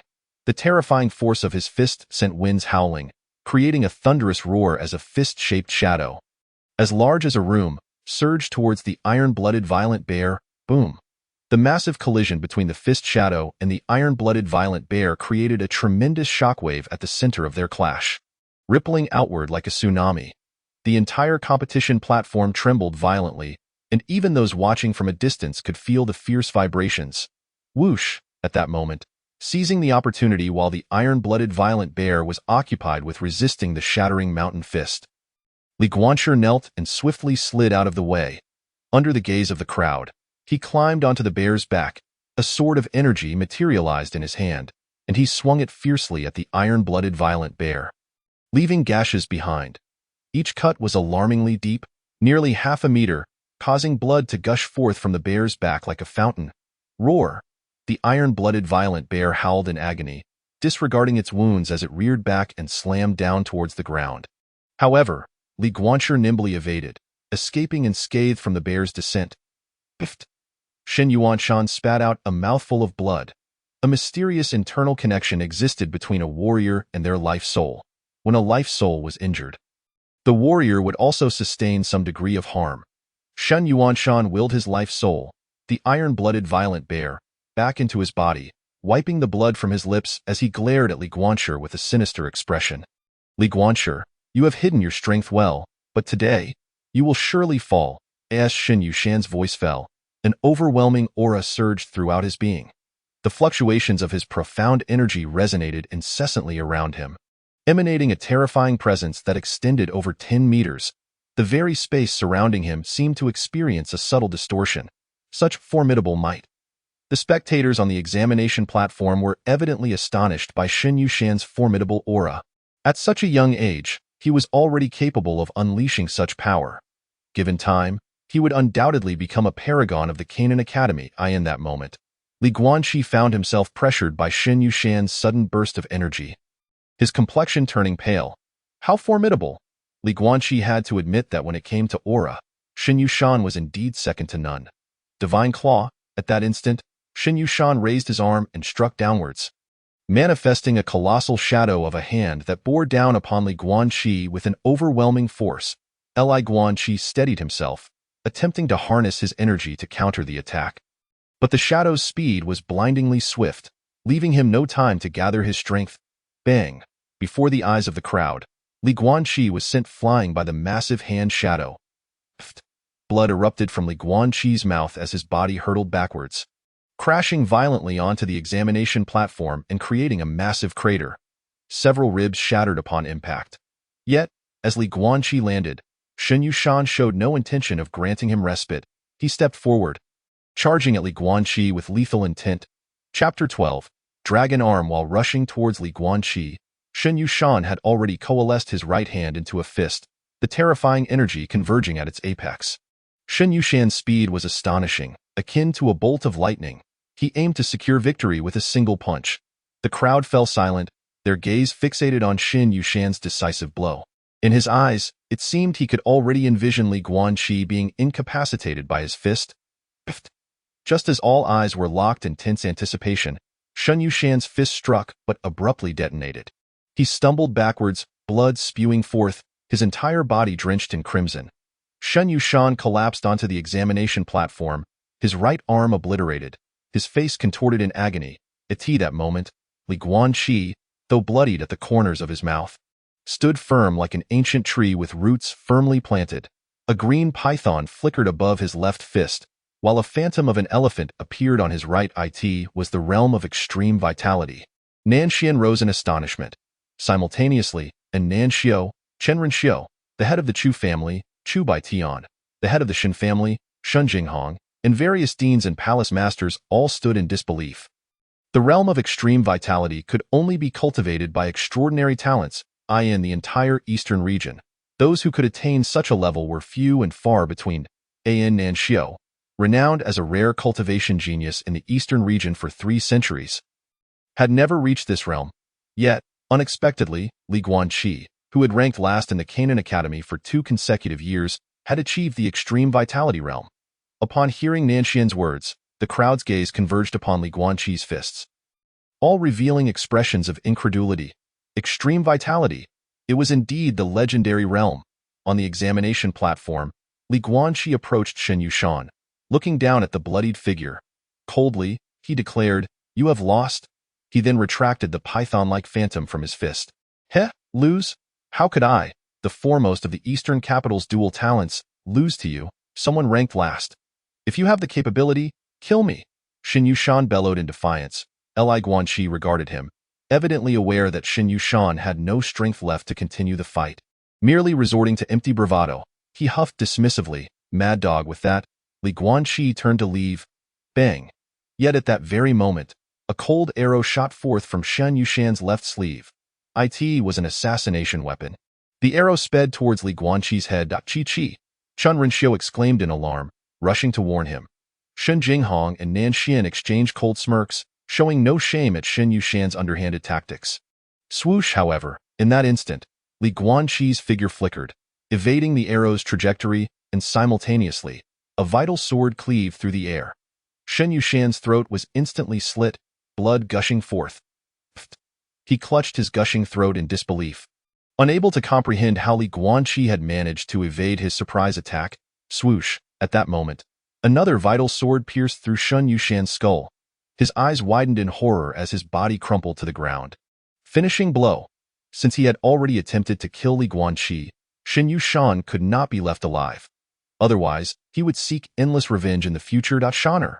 Shen Jinghong cried out in shock, rushing onto the examination platform to cradle his bloodied son, Shoner. He gazed at the bleeding Shen Yushan, grief-stricken. "You wretched child, I will kill you." Shen Jinghong's eyes brimmed with bloodshot fury.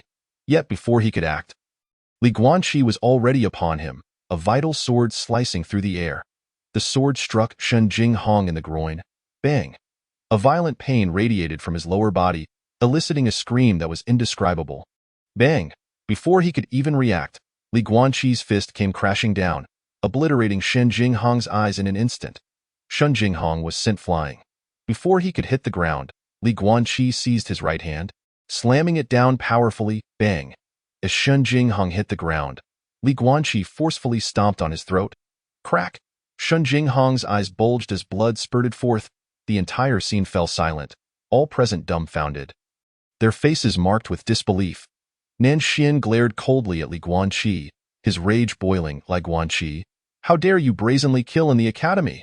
Li Guanxi turned calmly, replying, "It was Shen Yushan who sought to kill me. As for Shen Jinghong, if I do not kill him, he will surely seek revenge in the future." Deceit. As soon as Nan Xian's voice fell, a figure flashed past him.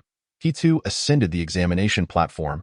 "Today, I shall bring you to justice." With that, Nan Xian launched an assault on Li Guanxi, striking out with a palm.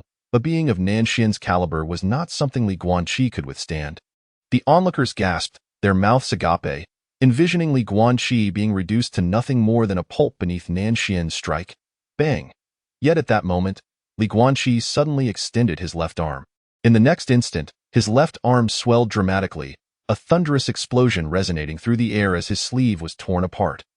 Revealed was a layer of dense, dark-scaled armor. The armor gleamed with a deep black sheen, exuding an overwhelming power. The crowd gasped in astonishment, realizing that beneath Li Guanxi's sleeve was not flesh, but a layer of intricate scales. Moreover, his fingers transformed into sharp bone claws at an observable rate, radiating an icy glimmer. Just as Nan Xian's palm descended, Li Guanxi did not evade. Instead, he charged forward, delivering a powerful punch with his scaled arm. Bang! A deep, resonant sound echoed through the space as Li Guanxi's punch shattered Nan Xian's energy barrier. Bang! Nan Xian was sent staggering back several paces. However, at the same moment, Li Guanxi was also propelled backwards by Nan Xian's strike, crashing down onto the examination platform like a cannonball. Pfft. Blood trickled from the corner of Li Guanxi's mouth. Yet he still managed to rise, his blood-red eyes locked onto Nan Xian. Outside the examination platform, the crowd was astonished, the atmosphere thick with stunned silence. A mere Qi refinement realm student had actually withstood the elder's lethal strike from the Canaan Academy. Had it been anyone else, a Qi refinement expert would have been obliterated by Nan Xian's palm. Yet Li Guanxi not only survived but also managed to push Nan Xian back several paces. It was simply unfathomable on the other side. Nan Xian steadied himself, his expression one of shock. He stared at the layer of dark scales on Li Guanqi's arm. That armor, dark and gleaming, bore no difference from genuine dragon scales. Nan Xian gazed at Li Guanqi's left arm, frozen in disbelief, unable to grasp the reality before him. After a long pause, Nan Xian finally stammered, "Dragon arm. Your left arm is the dragon arm." As his words fell, the entire scene erupted in a clamor. "Dragon arm? One of the 4 ancient profound arms?" And Nanshou exclaimed, equally astonished. The dragon arm, along with the Qilin arm, silver wolf hand, and 8 desolation ghost bone, was revered as one of the 4 ancient profound arms. An Nanshou could hardly believe that Li Guanqi's left arm was one of these legendary artifacts. Chapter 13. Dare to harm my disciple Chen Renxiu? Death? An Nanshou was taken aback. She never anticipated that Li Guanqi, a student who seemed inconspicuous at the branch academy, had not only comprehended the realms of qi and blood that even she could not grasp, but also possessed the legendary dragon blade arm. One of the 4 ancient mystical arms, such a prodigious talent in cultivation could easily rival the exceptional geniuses of the main academy. Yet, for reasons unknown, he was disparaged in the branch. Observing the scene on the examination platform, Chu Liuxiang suddenly felt an overwhelming sense of relief.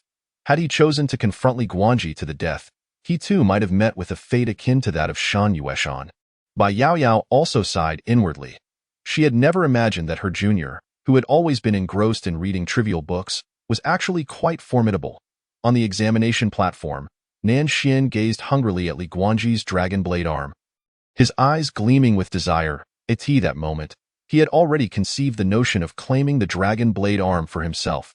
As the Grand Elder of the Canaan Academy, he was the strongest among those present. Even though An Nanshou hailed from the main academy, what could a mere junior do against him? Even if she reported him to the main academy afterwards, by that time, Li Guanqi would be dead, and the dragon blade arm would be his, leaving the main academy powerless to intervene. As for Zhao Wuji, the academy's director, he was likely still in seclusion. With this thought, Nan Xian acted decisively. He extended his hand into the void, unleashing an invisible force that enveloped Li Guanqi entirely. Upon witnessing Nan Xian's intent to seize the arm, An Nanshou exclaimed, "Nan Xian, are you intending to violate the rules of the examination?" However, Nan Xian merely cast a cold glance at An Nanshou, disregarding her entirely. On the examination platform, blood splattered from Li Guanqi's mouth as he was crushed by an overwhelming force, as if he were about to be obliterated. His features contorted in agony, his body drenched in blood. The strength of a hollow sky realm expert was indeed terrifying. Damn it! Li Guanqi gritted his teeth against the excruciating pain and trembled as he moved his left arm. His dragon blade arm bore 9 seals known as the Songlong 9 seals. Over the past 2 years, he had unlocked the 2nd seal through diligent effort. This was his greatest trump card, one he did not wish to reveal before so many witnesses. Yet, faced with imminent peril, he had no choice but to utilize it in that moment. Li Guanqi resolved to activate the 1st seal of the Songlong 9 seals. Bang! Just then, a crisp sound echoed as a wine jug hurtled through the air. A torrent of sword energy swirled around the jug, instantly shattering the invisible force that surrounded Li Guanqi. He finally felt a slight relief, though he still sensed that his bones were loose and dislocated. After barely regaining his footing, he looked up to see a strikingly handsome man with white hair standing before him, holding a crimson wine jug. The newcomer was none other than Chen Renxiu. Chen Renxiu raised the crimson jug and took a hearty swig, a hint of inebriation gracing his enchanting features. What an impressive feat for a Grand Elder of the Academy to intervene against a mere qi practitioner. Nan Xian, you truly have ambitions, Chen Renxiu remarked, casting a cold gaze at Nan Xian, a smirk gracing his lips before taking another drink. Nan Xian, with his right hand behind his back and a sneer upon his lips, retorted, Chen Renxiu, do you think you are still the white-clad sword immortal of yore? Today, the dragon blade arm shall be mine. Boom. As soon as Nan Xian's words fell, his aura surged violently, altering the very essence of the surrounding world, revealing 4 swirling black vortexes behind him. The winds of terror emanating from these vortexes threatened to engulf anything caught within it. The moment the vortexes manifested, Nan Xian's power erupted, forcing everyone present to retreat in haste. Those of slightly lesser strength found themselves unable to withstand the overwhelming pressure emanating from Nan Xian, collapsing to the ground in submission. Li Guanji was similarly forced back several steps, though gratefully. Chen Renqiu stood before him, partially shielding him from the oppressive force. Even so, Li Guanji felt an overwhelming sense of suffocation. Chen Renqiu, perish! Nan Xian snarled, waving his hand, causing the four vortexes to tremble violently before surging towards Chen Renqiu. The terrifying winds pressed down, compelling those present to retreat further. In Nan Xian's eyes, he could already envision the gruesome demise of Chen Renqiu, the once renowned white-clad sword immortal, now poised to meet his end at his hands. Once he was gone, Li Guanji's dragon blade arm would rightfully belong to him. The thrill of slaying the sword immortal and seizing the dragon arm was intoxicating. However, just then, Chen Renqiu suddenly hurled the crimson wine jug into the air. Shouting, "Sword, come forth!" Boom! No sooner had Chen Renqiu spoken than a scarlet sword erupted from the jug, enveloped in an ethereal sword intent. With a swift slash through the air, a terrifying wave of sword energy surged towards Nan Xian. As the sword energy sliced through the space, the fabric of reality cracked, and ominous black fissures spread in its wake. At that moment, the world seemed to fall into a profound silence, the only sound being the terrifying whoosh of the rupturing air. Behind Nan Xian, the four vortexes prepared to charge forward, but at that instant, the invisible sword intent erupted. Boom! Like a cascading waterfall, the sword intent tore through the four vortexes behind Nan Xian. Following that, another surge of sword energy erupted from the jug, breaking through the invisible force surrounding Nan Xian. Sizzle! In the next moment, the scarlet sword cleaved through the air, piercing through Nan Xian's body, a single thrust through the heart. As the sword struck, Nan Xian's heart was pierced, his eyes instantly dimming, disbelief etched across his face. Thud! Nan Xian collapsed to the ground, blood gushing from his mouth as he clutched his chest, crimson droplets staining the earth.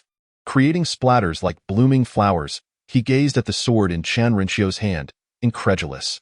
How is this possible? Your sword heart was shattered a decade ago. Blood poured from Nan Xian's mouth, and after a long pause, he managed to utter, sword cultivators rely on their sword hearts. Once shattered, it is akin to a martial artist's dantian being destroyed.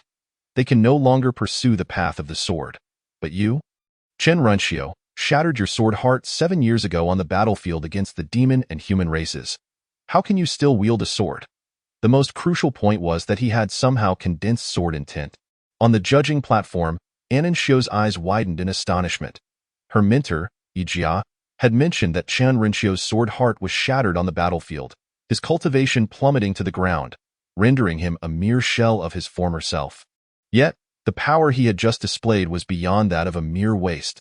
Could a so-called waste truly condense sword intent? Could a waste possibly slay a hollow sky realm expert like Nan Xian with a single strike?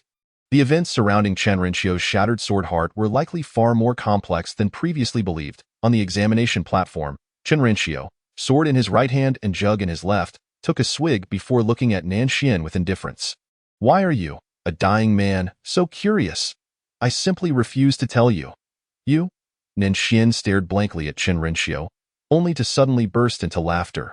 With a fierce expression, he declared, Chen Renqiu, you underestimate me. In the next moment, Nan Xian clasped his hands together, murmuring, with my body, I summon my master.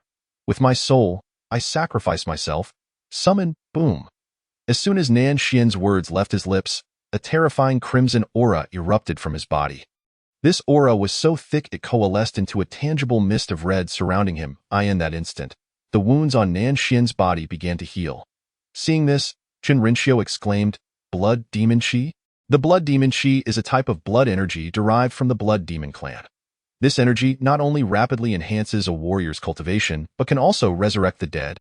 Albeit at a cost, the user must sacrifice their own soul to the Blood Demon clan.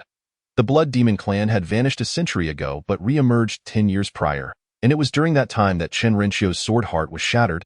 A dark plot orchestrated from behind the scenes. Little did he expect that their presence would resurface in the eastern capital.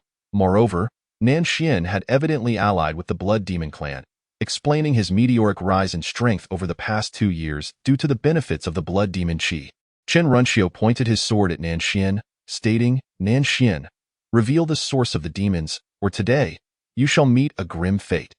The places where the Blood Demon clan appears are often accompanied by a source of demonic energy, which serves as a conduit connecting the realms of humanity and the secret domain of the Blood Demons.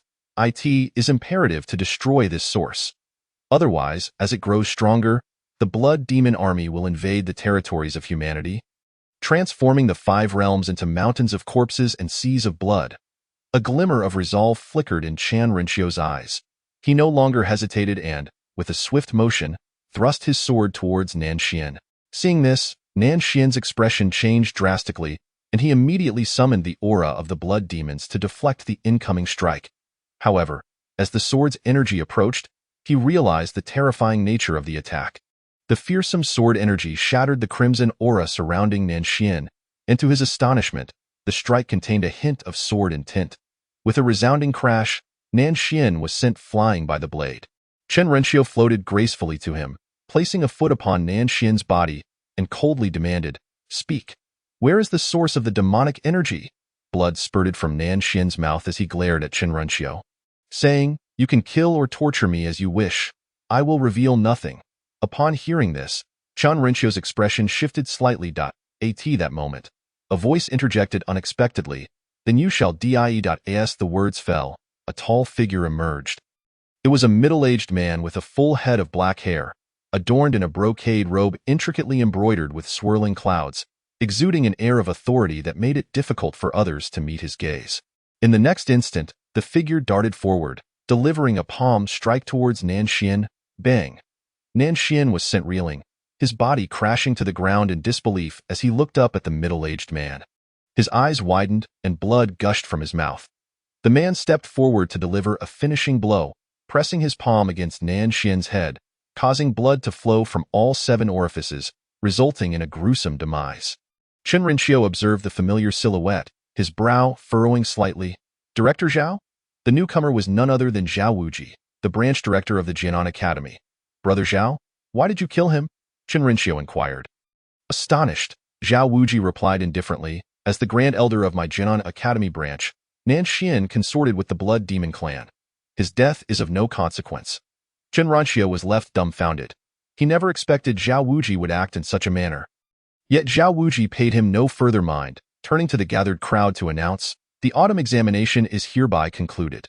Li Guanqi and Bai Yaoyao have qualified for entry into the main academy." With that, Zhao Wuji departed, leaving Chen Renshio to contemplate the lost lead on the Blood Demon clan. Sword Dao Academy. In Chen Renshio's residence, a stooped elder was healing his wounds. "Master, you should not have intervened. Although the Blood Abyss sword is nurtured within the sword heart pot, it ultimately does not belong to you. If you continue to act, you may not live for many more years." Chen Renshio, his face pale, replied calmly, "Chi is my student. I cannot stand idly by while he is bullied. As sword cultivators, we are bound by this principle. When we can act, we must do so." The elder sighed helplessly. "Alas, however, your student indeed possesses your former grace. In both talent and temperament, he is not inferior to you. Moreover, I sense the aura of a true dragon within him." "Oh?" Chen Renshio was taken aback. Could he also hail from that place? Might he be a descendant of that clan? The elder remarked, "It is hard to say. If it is true, then you would have struck gold." Chen Renshio stated firmly, "Regardless of his origins, in this world, he is my disciple." After completing Chen Renshio's treatment, the elder ascended to the 4th floor of the library, addressing a young man in a green robe. "Dongshan, I require you to swear an oath here today, to follow one person unwaveringly for the rest of your life." Shui Dongshan's expression changed as he gripped his cleaver.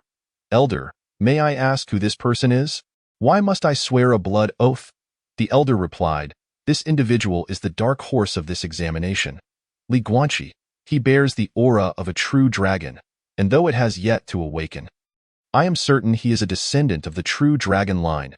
If you forge a bond of life and death with him here, upon returning to the Tai Great World, you may resolve the millennia-old enmity between my undying imperial clan and the true dragon clan." Shui Dongshan responded, "If what the elder says is true, I, Dongshan, am willing to swear the oath."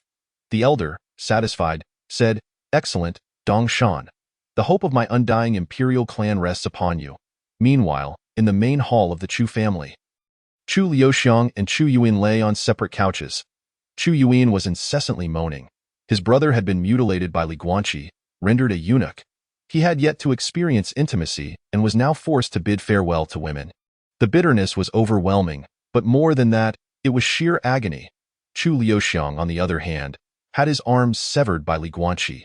Between them, a beautiful matron caressed their faces, lamenting, "My two unfortunate sons." She then approached the grim-faced Chu Beitian and declared, "My lord, I shall ensure that the one named Li Guanqi dies tonight."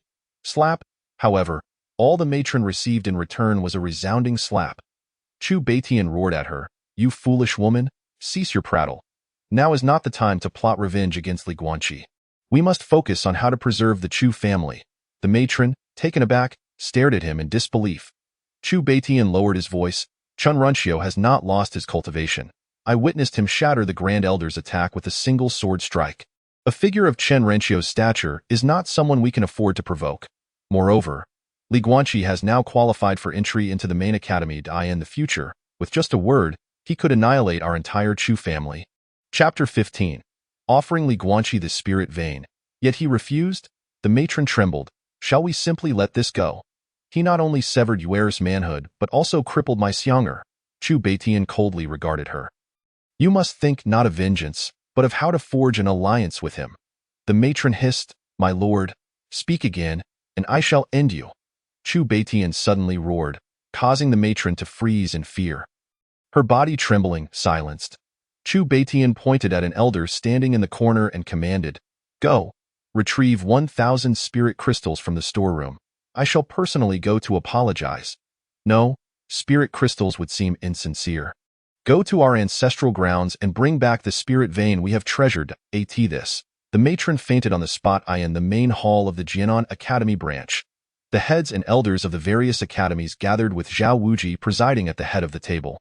Below him sat Chen Renxio and Ananxio, while three young individuals stood at the foot of the hall, Li Guanqi, Bai Yaoyao, and Xue Dongshan, who had secured their places in the main academy. Ananxio rose and approached the three, presenting them with 3 jade tokens. "Congratulations on obtaining your qualifications for the main academy. These are your point tokens." After handing each of them a token, he instructed, "Now, please infuse your spiritual energy into them." As Li Guanqi and the others complied. The tokens illuminated instantly, each displaying the numeral 10. Ananxio stated, "Excellent. From this moment on, your names will be inscribed upon the main academy's score tablet. 6 months from now, the academy will select the top 3 from the score tablet to participate in the 7 academy competition in Lingzhou. Your initial score is 10, and as your strength increases, or you seize opportunities for advancement, or if you challenge those stronger than yourselves and emerge victorious, your points will rise. Conversely, they will diminish until they reach 0. Thus, to secure a spot in the 7 academy competition, you must strive to enhance your scores." "Do you understand?" Li Guanqi and the others replied in unison, "We understand." At that moment, a student rushed in, addressing Zhao Wuji, "Director, the head of the Chu family, Chu Beitian, requests to see Li Guanqi." Oh. Zhao Wuji's expression turned curious. Could it be that Chu Beitian sought revenge for Li Guanqi's actions during the examination, having mutilated Chu Yuan and crippled Chu Liuxiang? It was a reasonable assumption, one shared by everyone present, including Li Guanqi himself. Observing the expressions around him, Zhao Wuji said, "Let him in. We, the Jianan Academy, are not afraid of a mere Chu family. Let us not forget, we have powerful allies, while the Chu family has none." "Yes." The student promptly exited. Before long, Chu Beitian entered the hall, accompanied by Chu Liuxiang and Chu Yuan. As Chu Beitian entered, he forcefully made Chu Liuxiang kneel before Li Guanqi, a scene that left everyone in the hall astounded, their eyes wide with disbelief. Li Guanqi was equally taken aback, struggling to comprehend the situation. Initially, he had expected Chu Beitian to seek vengeance, but it now appeared otherwise. After a prolonged silence in the hall, Li Guanqi finally asked, "What is the meaning of this, Chu family head?" "Young Master Guanqi, I, the old man, represent the Chu family to offer my sincere apologies." Bitin earnestly declared, "Ynar and Shi Ingar spoke disrespectfully to you during the grand examination. Their current misfortune is well-deserved." With a sharp crack, he swiftly struck both Li 11ing and Li Yan across the face. The two stood dumbfounded, bewildered by the unexpected violence. Had they not come merely to apologize? Li Guin-Q was equally perplexed. Yet, witnessing this scene, an unsettling calm settled within him. Such a man as Hbitian is truly formidable. He may very well present a facade of sincerity while harboring ulterior motives. Noticing Li Guin-Q's silence, Hbitian hastily produced a storage bag from his robes and approached, stating, "Young Master Guin-Q, this is a precious spiritual vein cherished by the Sid family. Should you choose to forgive Li 11 Ing and Li Yin, I would be willing to bestow this gift upon you." As Hbitian's words lingered in the air. Silence enveloped the grand hall once more. Li Guin-Q regarded Hbitian with astonishment. He had not anticipated such a grand gesture. A spiritual vein. Such a treasure is beyond price. The assembly was taken aback by Hbitian's action, never expecting him to offer a spiritual vein as an apology. However, Li Guin-Q merely glanced at the storage bag, showing no inclination to accept it. He replied, "Is the Sage family head fearful of my retribution? To speak candidly, while I am indeed one who repays grievances, I adhere to principles of reason. I have forgiven Li 11 Ing and Li Yin. But I shall not accept this spiritual vein. It would be prudent for the Sage family head to cultivate the descendants of your clan with it." Gasps of disbelief arose among the crowd. Li Guin-Q had refused, indeed. He had turned down a spiritual vein. Hbitian stood frozen, grappling with whether it was he or Li Guin-Q who was the fool. Yet, a barely perceptible shadow of disappointment flickered across his features. Upon returning to the Sword Path Academy, Biyo called out to Li Guin-Q, "Junior brother, why did you not accept the spiritual vein offered by the Sage family? It could elevate you to the realm of myriad phenomena." Li Guin-Q replied coolly, "I certainly desire that spiritual vein, but Hbitian is a cunning old fox, though he pretends to offer me a gift. His true intention is to endanger my life. If I accept it, he will undoubtedly spread word of my acquisition, attracting many who would seek to seize it, and I would likely lose my life in the process." Biyo's eyes widened in surprise. "Could it really be that serious? Junior brother, your vigilance seems excessive." Meanwhile, at the Sage family estate, Hbitian shattered the stone table before him with a furious punch, exclaiming that Li Guin-Q is truly unyielding. "I intended to use the spiritual vein to lure him into a trap, but he outright rejected it, thereby exposing our family's possession of such a treasure. How infuriating!" 3 days later, Li Guin-Q, Biyo, and Su Dngshn completed their preparations and set off with Nexi for the main academy. Li Guin-Q addressed it in Nexi. "Teacher, please take care of your health. Upon my return from the grand competition, I shall ensure you are well looked after." Nexi, draped in a coat and supported by a stooped elder. "Smile gently." Biyo also bowed slightly in farewell to Nexi. After bidding farewell to Li Guin-Q and Biyo, Nexi turned his gaze towards Su Dngshn. The novel can be downloaded through the open-source, Freestar String downloader developed by Xingi. If you obtained the novel file via an alternate download and the merchant did not provide the software source code or open-source address, please request a refund and report the merchant. Author's email, xingyvoutlook.com. Authors QQ, 201-759-3710. Official QQ Group, 149050832. Official TG Group, https t.me FQ Tool. In Chapter 16, Sister, do you have a boyfriend? After glancing at Su Dngshn, Nexi quietly remarked to the elder beside him, "Old Su, with such descendants emerging from your imperial lineage, the day of resurgence cannot be far off." The elder smiled gently, bowing slightly. "May it indeed be as you say, Master." At that moment, Nexi approached, cupping her hands in salute to Nexi. "Master I shall take my 3 junior disciples and depart. Please take care." Nexi coughed lightly. Could you please convey a message to Shioji? Inform her that Li Guin-Q and Biyo are my disciples. And upon their arrival at the main academy, I hope she will assist them." "Yes, I will make sure to do so," replied Nexi nodded slightly, expressing his gratitude, and no need for formality. "Master." Having said this, Nexi opened her palm, revealing a cloud boat spanning several dozen yards. The 4 of them boarded the vessel, and Nexi channeled her profound energy into a massive spirit crystal at the boat's bow. The cloud boat soon activated, slowly ascending and heading towards the main academy. As they watched the cloud boat vanish into the horizon, the elder inquired, "Master, where shall we go next?" And Arnexi responded. With N-Su-In, a major elder of the Canaan Academy's branch, under the control of the Blood Demon clan, it is evident that the entire eastern domain has been targeted. We are not safe here. Let us proceed to the Royal Extreme Domain, where our foundations lie. The elder replied, "Understood. To avoid prolonged uncertainty, I shall prepare immediately." Thus, Su Wang assisted Ichin Arnexi back to the Sword Path Academy. Simultaneously, at a hidden height, a figure observed the departing cloud boat. Behind him, a wisp of black energy swirled, concealing a man in a black robe.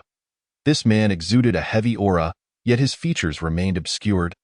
Appearing both human and ethereal, "Lord, shall we truly allow them to depart unimpeded?"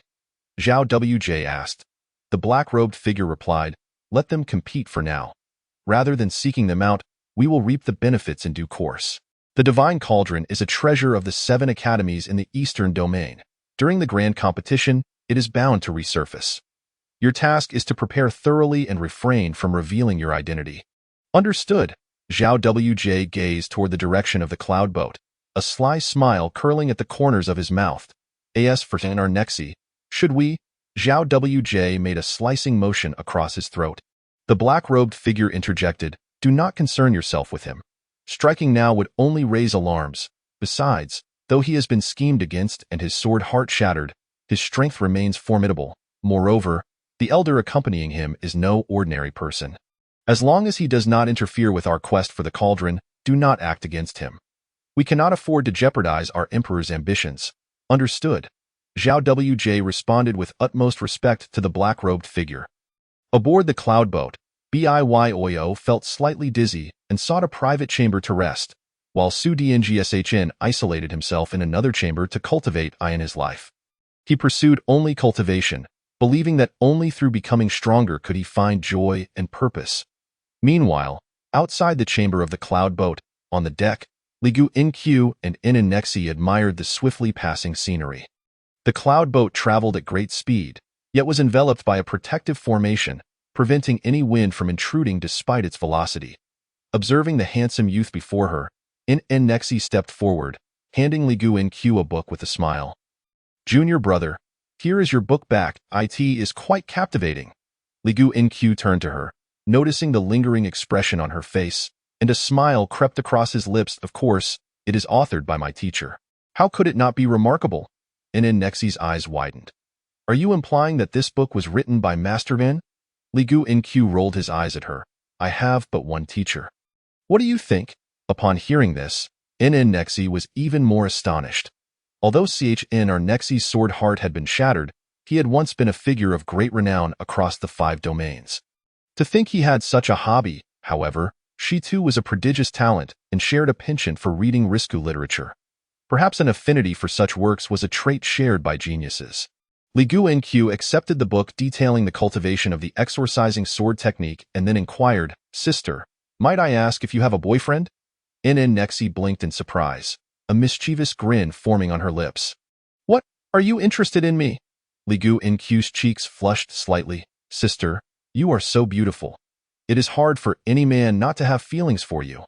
Leaning closer to Ligu Nq, Nexi felt the rapid beating of his heart and teased.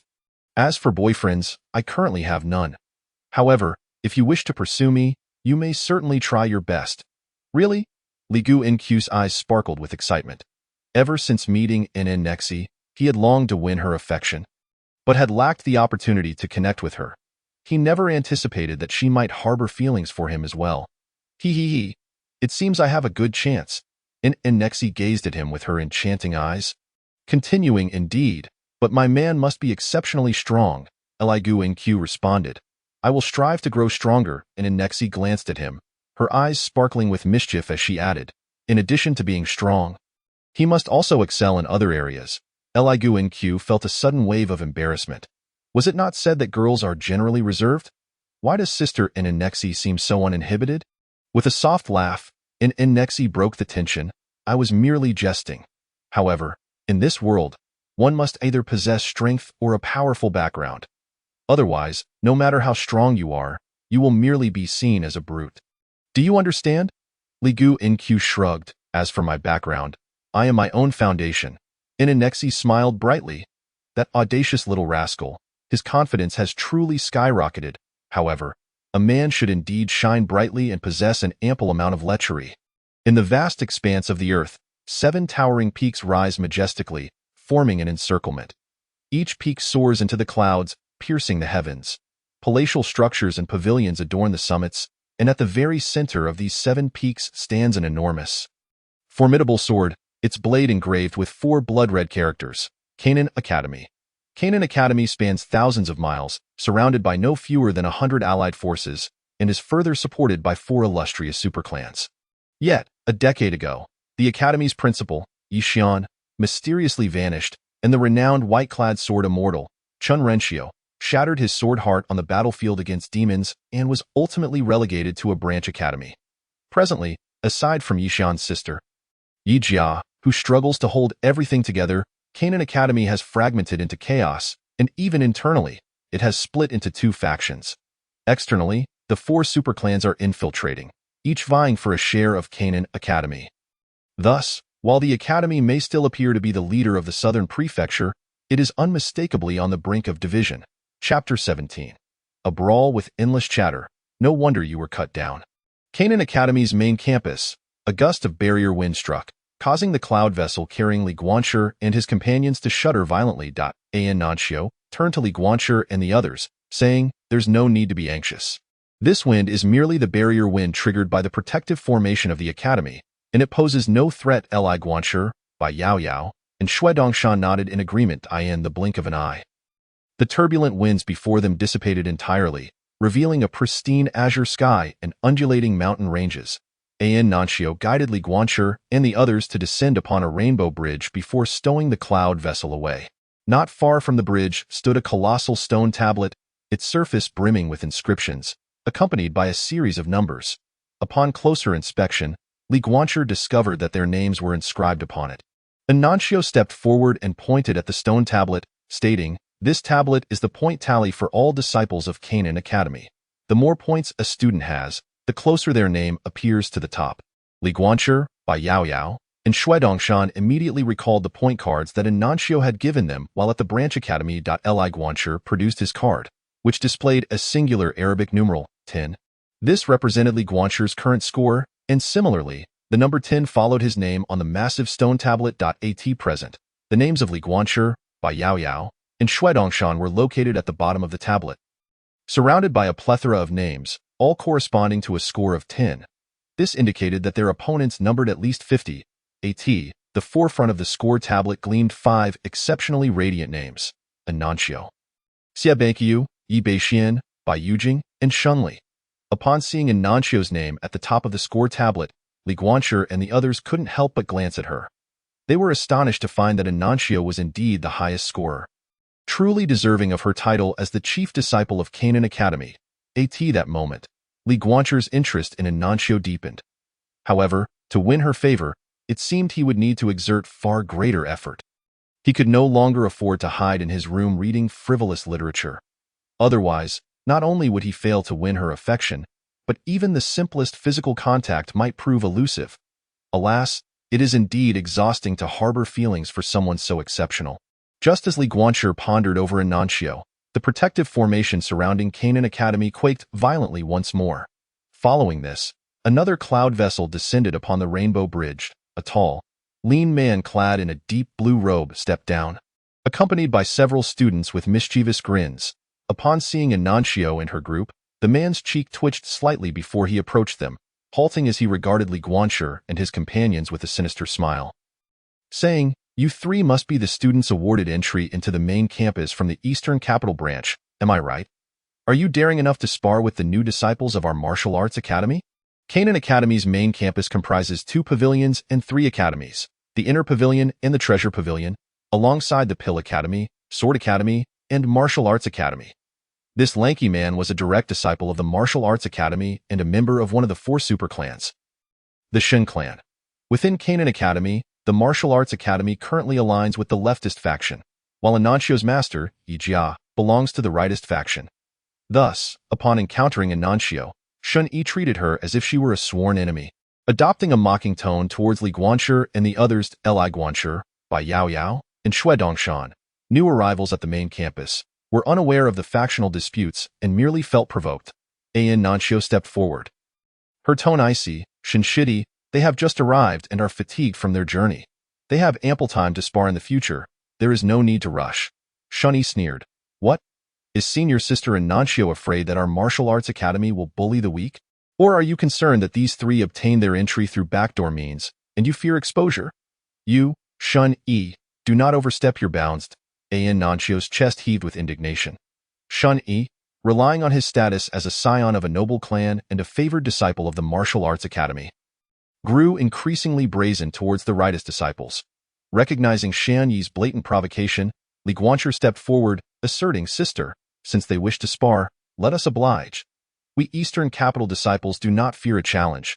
Bai Yao Yao followed suit, stepping beside Li Guanshi, while Xue Dongshan, with his bare feet, positioned himself protectively behind them, an unusual stance for him as he spoke.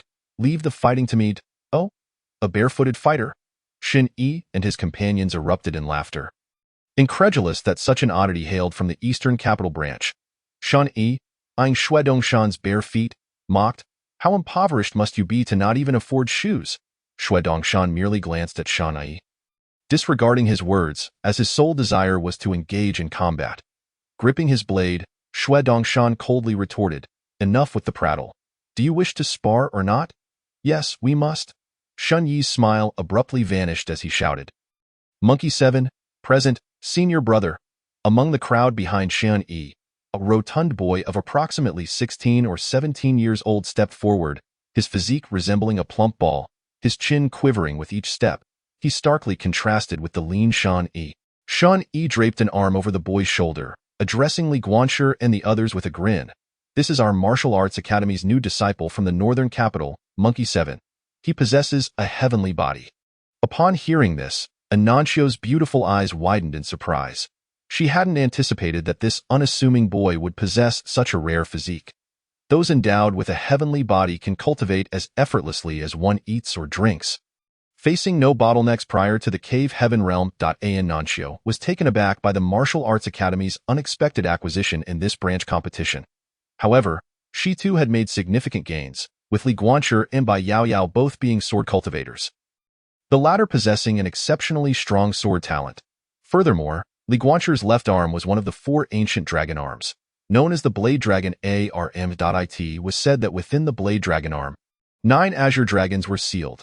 Unlocking the first seal would awaken a dragon's power, the second would unleash 10, the third 100, the fourth 1,000, and so forth.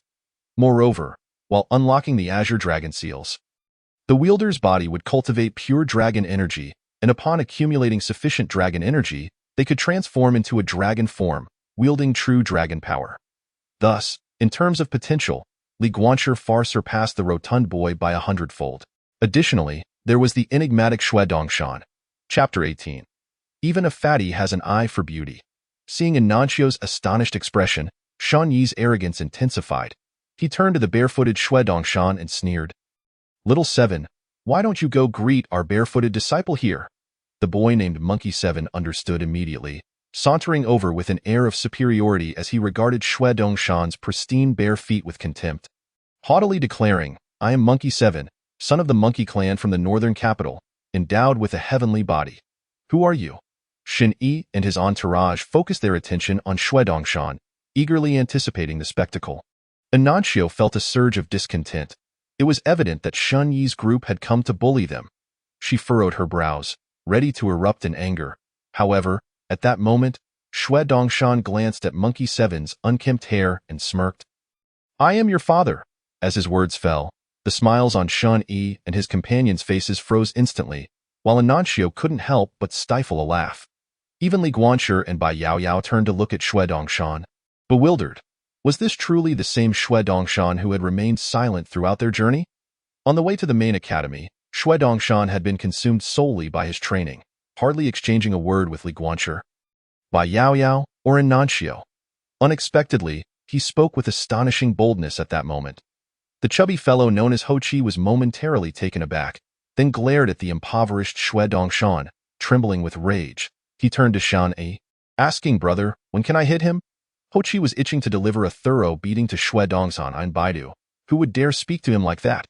And this Xue Dongshan had the audacity to claim he was his father. Damn it! Shan Yi was also furious, his fists clenched tightly, for Xue Dongshan's words clearly showed his disdain for their martial arts academy. Gritting his teeth, Shan Yi replied, anytime he too wished to teach Xue Dongshan a lesson, to make him aware that in the main academy, they were not to be trifled with. Upon hearing this, Ho Chi glared coldly at Xue Dongshan, saying, "Barefoot, you will pay for what you have said." However, before he could finish, Xue Dongshan raised his machete and struck at Ho Chi with a swift blow. A blade of energy, like a flash of lightning, cleaved through the air and struck Ho Chi on the head. In the blink of an eye, the once thick mane of hair on Ho Chi's head was transformed into a bald pate. The onlookers were left speechless. What kind of sword technique was this that could bald a man with a single stroke? Meanwhile, Ho Chi, in shock, seemed momentarily dazed, for although the blade had struck him, he felt no pain. This barefoot technique was rather lacking, wasn't it? Ho brother, your hair? Stammered one of Shan Yi's disciples, pointing at Ho Chi's head. Only then did Ho Chi come to his senses, instinctively reaching up to touch his scalp, only to discover that his hair was indeed gone. Though he was a hefty fellow, he too had an appreciation for beauty. Just like any person, he had his desires. But now, his hair was gone, bastard. Ho Chi roared, already enraged by the earlier declaration of "I am your father." Now, with Xue Dongshan having shaved his head, he was utterly infuriated. Yet, before Ho Chi could voice his fury, Xue Dongshan lunged at him, delivering a punch squarely to Ho Chi's face. Ho Chi flew backward, crashing heavily to the ground, spitting out a mouthful of blood. His nasal bone shattered by Xue Dongshan's blow. This scene startled everyone, rendering them momentarily frozen in place. However, their shock did not deter Xue Dongshan. Amidst Ho Chi's agonized howls, Xue Dongshan, without hesitation, delivered another kick, sending Ho Chi rolling on the ground, tears, snot, and blood splattering everywhere. Stop! Ho Chi was on the verge of being beaten to death. It was only then that Shan Yi and the others reacted. And in a fit of rage, Shan Yi raised his hand, ready to teach Xue Dongshan a lesson. An Nanxio, witnessing this, prepared to intervene. In terms of strength, Shan Yi could not withstand even a single blow from her. Yet, Xue Dongshan showed no fear. The moment Shan Yi raised his hand, he too lifted his machete and struck directly at Shan Yi. Bang! In an instant, Shan Yi became another bald man, staring at the clumps of hair that lay scattered on the ground. Shan Yi's murderous intent surged within him. He glared at Xue Dongshan, roaring, "You little brat, I will kill you." As soon as he finished speaking, a scythe formed in his hand, his life soul, the scythe of death. Dark, deathly energy swirled around the scythe, and with its enhancement, Shan Yi's aura skyrocketed. He charged recklessly at Xue Dongshan, intent on killing him. The blade's path was unyielding. However, Xue Dongshan was equally unperturbed. With a thunderous roar, a dazzling blade aura erupted from his machete, and he swung down with a force that seemed to shake the heavens. Boom! Deafening explosion resonated, and a terrifying chasm several meters deep appeared in the ground. In the next moment, Shan Yi, akin to a broken kite, was sent flying, leaving a trail of blood across the ground, his body drenched in crimson. When his body finally came to a halt, he was a bloody mess. Li Guanshi and Nanxio and the others were left dumbfounded, their expressions frozen in shock. "The blade heart?" and Nanxio exclaimed, staring at Xue Dongshan in astonishment. She understood that Xue Dongshan was a blade cultivator, but she had not anticipated that this young man had already condensed his blade heart. The realms of blade cultivation were divided into techniques: blade aura, blade heart, blade intent, blade force, blade soul, blade patterns, blade bones, blade domain. The mysteries of the blade and unity with the blade, akin to the sword cultivator's progression. For blade cultivators, condensing the blade heart was akin to crossing an insurmountable chasm. Most blade cultivators, even after a lifetime of training, might never achieve it. Yet here was Xue Dongshan, having achieved it at such a tender age of 18 or 19. The potential for such a young blade heart cultivator was limitless. At last, Anancio comprehended why the main academy had sent her a secret directive stating that Xue Dongshan could enter without assessment. On the other side, Li Guanshi, Bai Yaoyao, and Shan Yi were equally dumbstruck. A blade heart cultivator was as rare as a sword cultivator. Even among the few blade cultivators in the main academy, not many had managed to condense their blade heart. However, this Xue Dongshan from the branch academy was a blade heart cultivator. Despite being gravely injured by Xue Dongshan, Shan Yi did not dare to utter further disrespect. Chapter 19. Don't get the wrong person. Boom. At that moment, a red light flickered on the points monument, and the number next to Xue Dongshan's name changed to 20. An Nanxiu glanced at Xue Dongshan, who looked confused, and explained, "You defeated Ho Chi, so his points belong to you." Xue Dongshan's face lit up with understanding, and Li Guanshi and Bai Yaoyao quickly grasped the situation as well. Meanwhile, Shan Yi, supported by several disciples, staggered to his feet and glared at the points monument, seething, barefoot. "Just wait.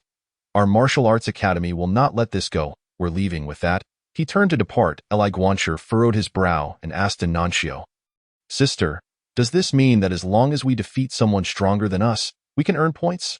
And Nanxiu looked at Li Guanshi, unsure of his intentions, but replied truthfully, "Yes." A wicked smile crept across Li Guanshi's lips. This meant they could not let them escape easily. Originally about to leave, Shan Yi felt an inexplicable chill at Li Guanshi's words. Did Li Guanshi intend to attack them again? Li Guanshi turned to Xue Dongshan, saying, "Brother Xue, you have injured them. You think they will let you off the hook?" Without hesitation, Xue Dongshan replied, "No." Li Guanshi continued, "Since they won tea, why not make it a bit more serious?" Xue Dongshan blinked, pondering the rationale. After a pause, he countered, "Then what would be considered serious?" Li Guanshi pointed at Shan Yi, stating, "Break one of his fingers." Xue Dongshan asked, "Left hand or right hand?" Li Guanshi replied, "Right hand." Xue Dongshan inquired further, "Which finger is appropriate?" Li Guanshi replied, "The index finger." Xue Dongshan then asked, "Which segment?" Li Guanshi concluded, "The second segment." "That's enough." Shan Yi was utterly bewildered by their absurd exchange. "Just do it already. Why all the unnecessary chatter? Are they trying to intimidate him?" However, through this conversation, Shan Yi realized that Xue Dongshan seemed to obey Li Guanshi implicitly, so if revenge were to be sought, Li Guanshi must not be overlooked. Seeing his objective achieved, Li Guanshi told Xue Dongshan, "Dongshan, go ahead and break his right index finger at the second segment." Xue Dongshan, having seen through Li Guanshi's intentions, pretended to comply, saying, "Understood." As soon as he spoke, his figure flickered, and in an instant, he was before Shan Yi. The next moment, Xue Dongshan grasped Shan Yi's right hand, followed by a decisive snap as he cleanly broke the second segment of Shan Yi's index finger. "Ah!" Shan Yi let out a wail akin to that of a slaughtered pig, as a direct disciple of the martial arts academy, hailing from one of the four great clans. He had never been treated this way before. They had indeed kicked a steel plate this time. Shan Yi's finger throbbed with pain, causing cold sweat to bead on his forehead, yet he still threatened Li Guanshi and Xue Dongshan, "You wait. Our martial arts academy will not spare you." Li Guanshi grinned wickedly, "Great. We'll be waiting for you. Remember, I am Li Guanshi, and he is Xue Dongshan. Don't get the wrong person." Upon hearing this, Shan Yi's mind snapped back to reality, and after a long pause, he cursed at Li Guanshi, "You lunatic." With that, he swiftly led his group of disciples away from the scene. An Nanxiu and Bai Yaoyao stared in bewilderment at Li Guanshi and Xue Dongshan. Utterly confused by their intentions, An Nanxiu remarked, "You two really aren't afraid of causing trouble. Do you know who he is?" Li Guanshi shrugged, "Of course. He keeps saying he is from the Martial Arts Academy." Anan Xiaodao, besides being a direct disciple of the Martial Arts Academy, he is also a direct descendant of the Xin family, one of the four great clans of Lingdu. You must be prepared for retaliation. Li Guanshi flashed a wicked smile, eagerly awaiting their arrival for vengeance. He then turned to Xue Dongshan, grinning. "Are you afraid?" Xue Dongshan's expression remained impassive. What is there to fear? With Li Guanshi sharing half the pressure, he felt no trepidation. Moreover, before the ancestor departed, he had sworn a blood oath to follow Li Guanshi for life, and the ancestor was not one to make such promises lightly. The very fact that he had to swear such an oath indicated that Li Guanshi was indeed an extraordinary individual. Furthermore, Li Guanshi's audacious provocation towards Shan Yi suggested he possessed remarkable abilities and backing. Unfortunately, he was unaware that Li Guanshi had no backing within this academy. Li Guanshi, overhearing this, felt quite satisfied, while Anan Xiaodao and Bai Yaoyao regarded Xue Dongshan and Li Guanshi as utterly mad. While others feared trouble, these two seemed to invite it. An and Xiaodao by Yao Yao.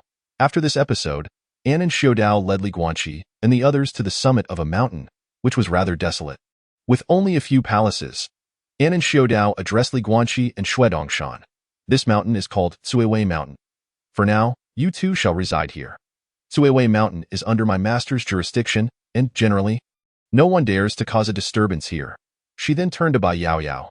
As for you, come stay with me. Yes, Bai Yao Yao and Shuedongshan replied in unison, while Li Guanqi, stepping forward, approached An and Xiaodao and softly said, Senior sister, I too wish to stay with you. Is that permissible? Go to hell. An and Xiaodao kicked Li Guanqi away, sending him crashing to the ground. Bai Yao Yao and Shuedongshan stood there, bewildered by An and Xiaodao's sudden attack on Li Guanqi. An and Xiaodao took a moment to compose herself and said to Li Guanqi, Follow me. Li Guanqi slowly stood up, the kick having truly hurt. Before long, Li Guanqi followed An and Xiaodao to a secluded corner, where she said, Li Guanqi, although there are many secrets surrounding you that I cannot fathom, you must understand that this is the academy, and here, no one can shield you. Thus, I hope you can temper your brilliance. Otherwise, one who is too rigid is prone to break. Do you understand? Li Guanqi bit his lip, casting a sidelong glance at An and Xiaodao, and replied, Thank you for the reminder, senior sister, but to qualify for the 7 Academy competition, I cannot dim my brilliance. An and Xiaodao was perplexed. Why not? Li Guanqi explained. While my brilliance may offend others, it would only antagonize my peers. Among my contemporaries, I believe I possess some ability to cope. I must defeat these individuals to elevate my score. Otherwise, how could I catch up to your pace, senior sister? An and Xiaodao chided. So, you wish to chase after me? Li Guanqi grinned foolishly. To earn the admiration of my senior sister. An and Xiaodao was left speechless, her cheeks flushing. She stamped her foot and said, Li Guanqi, in this academy, you must seek a solid backing. In this era, one must have allies to survive. Chapter 20. What is a little yellow book? Then, why not? Senior sister, you support me? Li Guanqi leaned closer, his face nearly touching An and Xiaodao's. Feeling the warmth of her breath, his heart raced like a startled deer. An and Xiaodao's cheeks turned crimson as she pushed Li Guanqi away, exclaiming, What? Do you think I can support you? An and Xiaodao adjusted her tousled hair and gently said, Perhaps only the Sword Dao Academy can offer you support. The Sword Dao Academy? Li Guanqi's eyes widened. An and Xiaodao replied, Yes, your fellow sword practitioners share similar temperaments, and you are also a disciple of Master Chen, who holds great prestige within the Sword Dao Academy. Li Guanqi inquired. How can I persuade them to willingly be my backing? An and Xiaodao replied earnestly, Unleash your brilliance. Let your swordsmanship shine vividly within the academy. Li Guanqi understood. I see.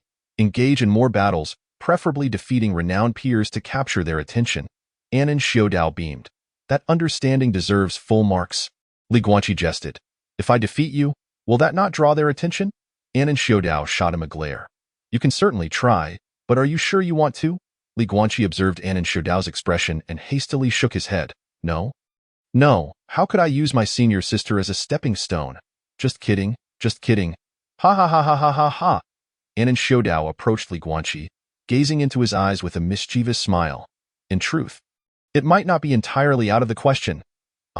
As soon as An and Xiaodao finished speaking, she pinched Li Guanqi hard, causing him to yelp in pain like a wounded pig. Subsequently, An and Xiaodao turned and walked away, leaving Li Guanqi no choice but to follow her back. An and Xiaodao paused in front of Shuedongshan and Bai Yao Yao, addressing them.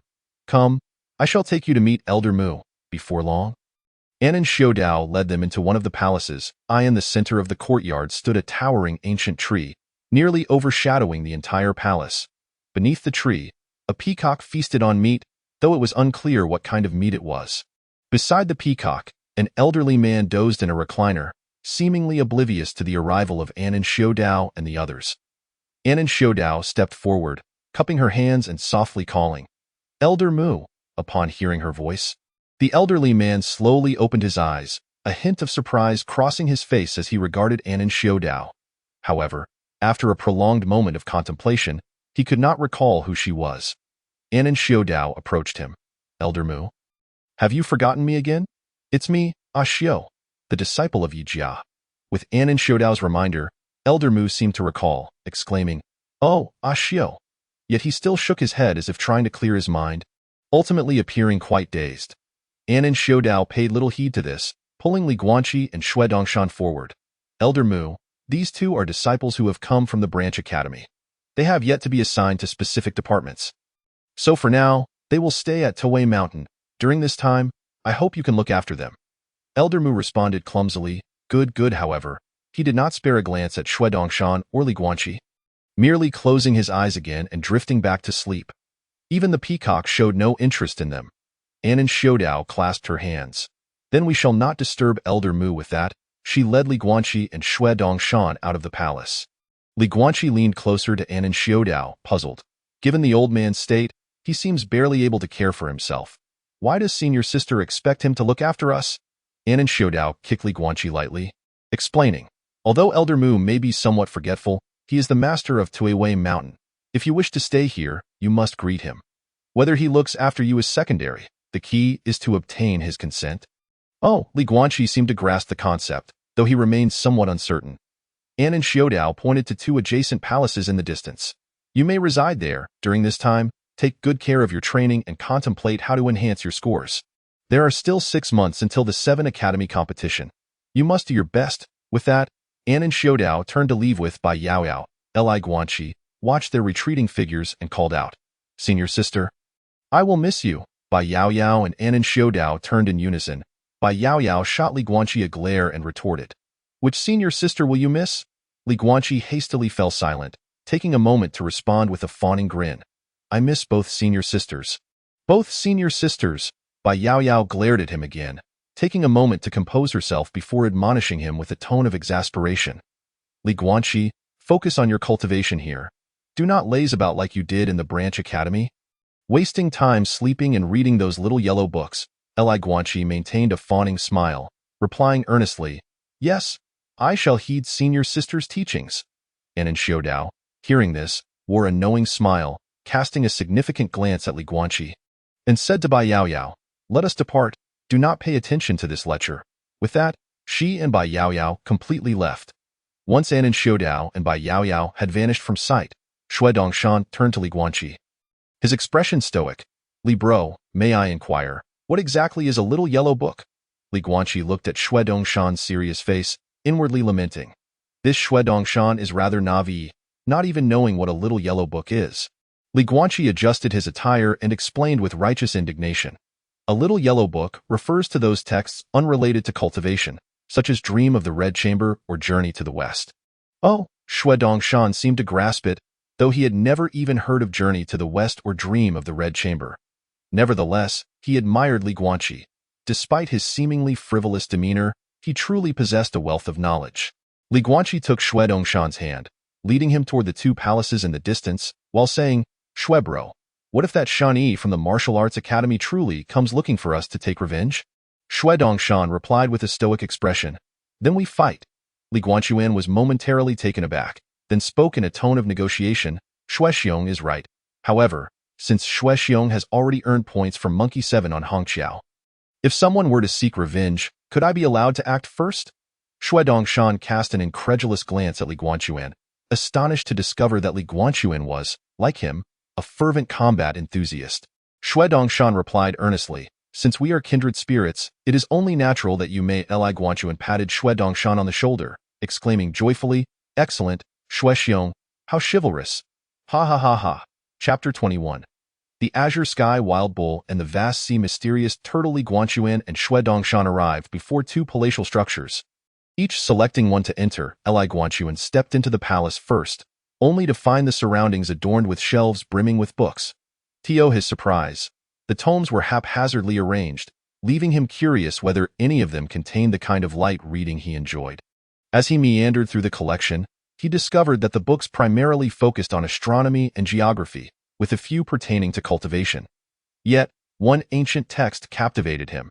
Its title was "Let Me Show You How Vast This World Is." Essentially, it served as an introduction to the world he inhabited. In truth, although Li Guanqiuan had traversed this realm for 3 years, he had yet to thoroughly explore it. Thus, he opened the ancient tome and began to read diligently. The world comprised 5 regions: Nanshan region, Eastern region, Wansheng region, Eternal Immortal region, and the Imperial Extreme Dao region, with the Imperial Extreme Dao region positioned at the heart of the five, representing the zenith of human fortune. The five regions served as the habitation for humanity, while the territory to the south was dominated by the demon race. Along the banks of the Red Water River lay a sword energy great wall extending millions of miles. Designed to sever contact between the two races, however, a decade prior, a battle at the Great Wall resulted in damage to certain sections, allowing some demons to infiltrate the five regions and wreak havoc. To the east of the five regions lay a vast ocean, dotted with scattered islands, the most enigmatic of which was the ancient relic, Immortal Slave Island, its exact location remaining a mystery. Rumors suggested that a road to the heavens existed there. The northern expanse was a land of perpetual ice, barren for centuries, with scarce life forms making an appearance. Yet, whispers spoke of a formidable race residing deep within the frozen north, the specifics of which remained unknown. As Li Guanchuan continued reading, he realized he was situated within the eastern region of the five, which comprised 7 states: Nanzhou, Luzhou, Zhengzhou, Qingzhou, Huangzhou, Beizhou, and Tonghizhou. Each state boasted numerous sects and noble families, all governed by the 7 institutes. With Nanzhou under the dominion of the Canaan Academy, the forthcoming 7 institutes grand competition was set to take place in Beizhou Luzhou. Upon reaching the midpoint of the text, Li Guanchuan was left speechless. The intricacies and vastness of this world were daunting, leaving him uncertain whether he would ever traverse its entirety in his lifetime. He then settled into a meditative posture, preparing to recuperate.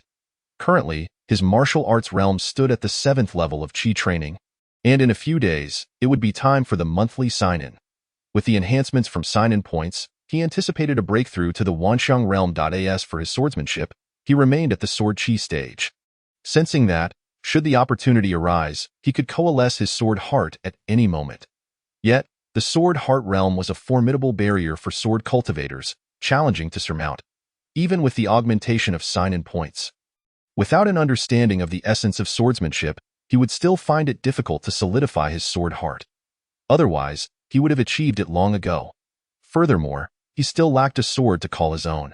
A sword cultivator without a sword was merely a pseudo-sword cultivator.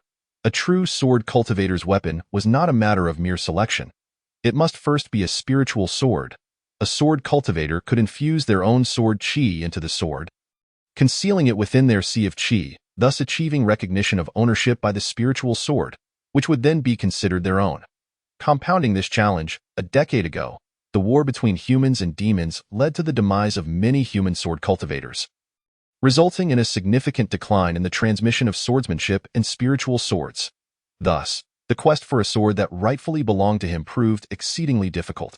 However, Chun Runxio had once mentioned that a sword tomb existed within the General Academy. If he were to gain entry, he might find a suitable spiritual sword. Yet, access to the sword tomb required being a direct disciple of the Sword Dao Institute. Therefore, he would need to attract their attention through strength to have a chance. Li Guanchuan retrieved the classic Shan Hai Jing from his storage ring.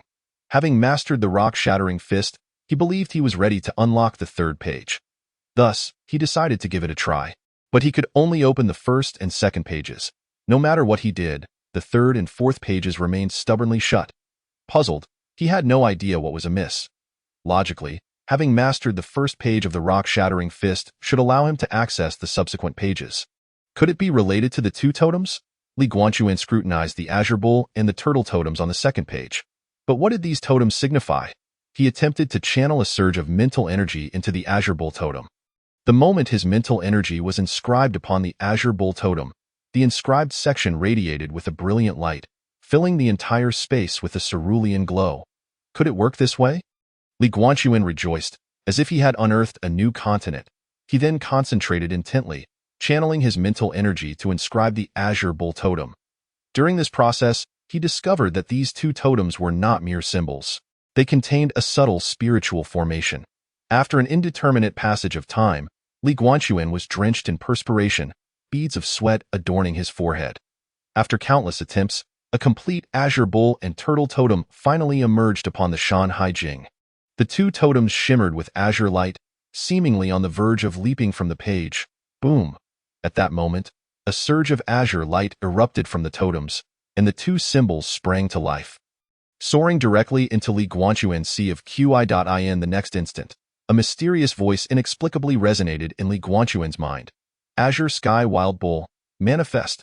Vast Sea Mysterious Turtle, manifest. Li Guanchuan's eyes widened in disbelief.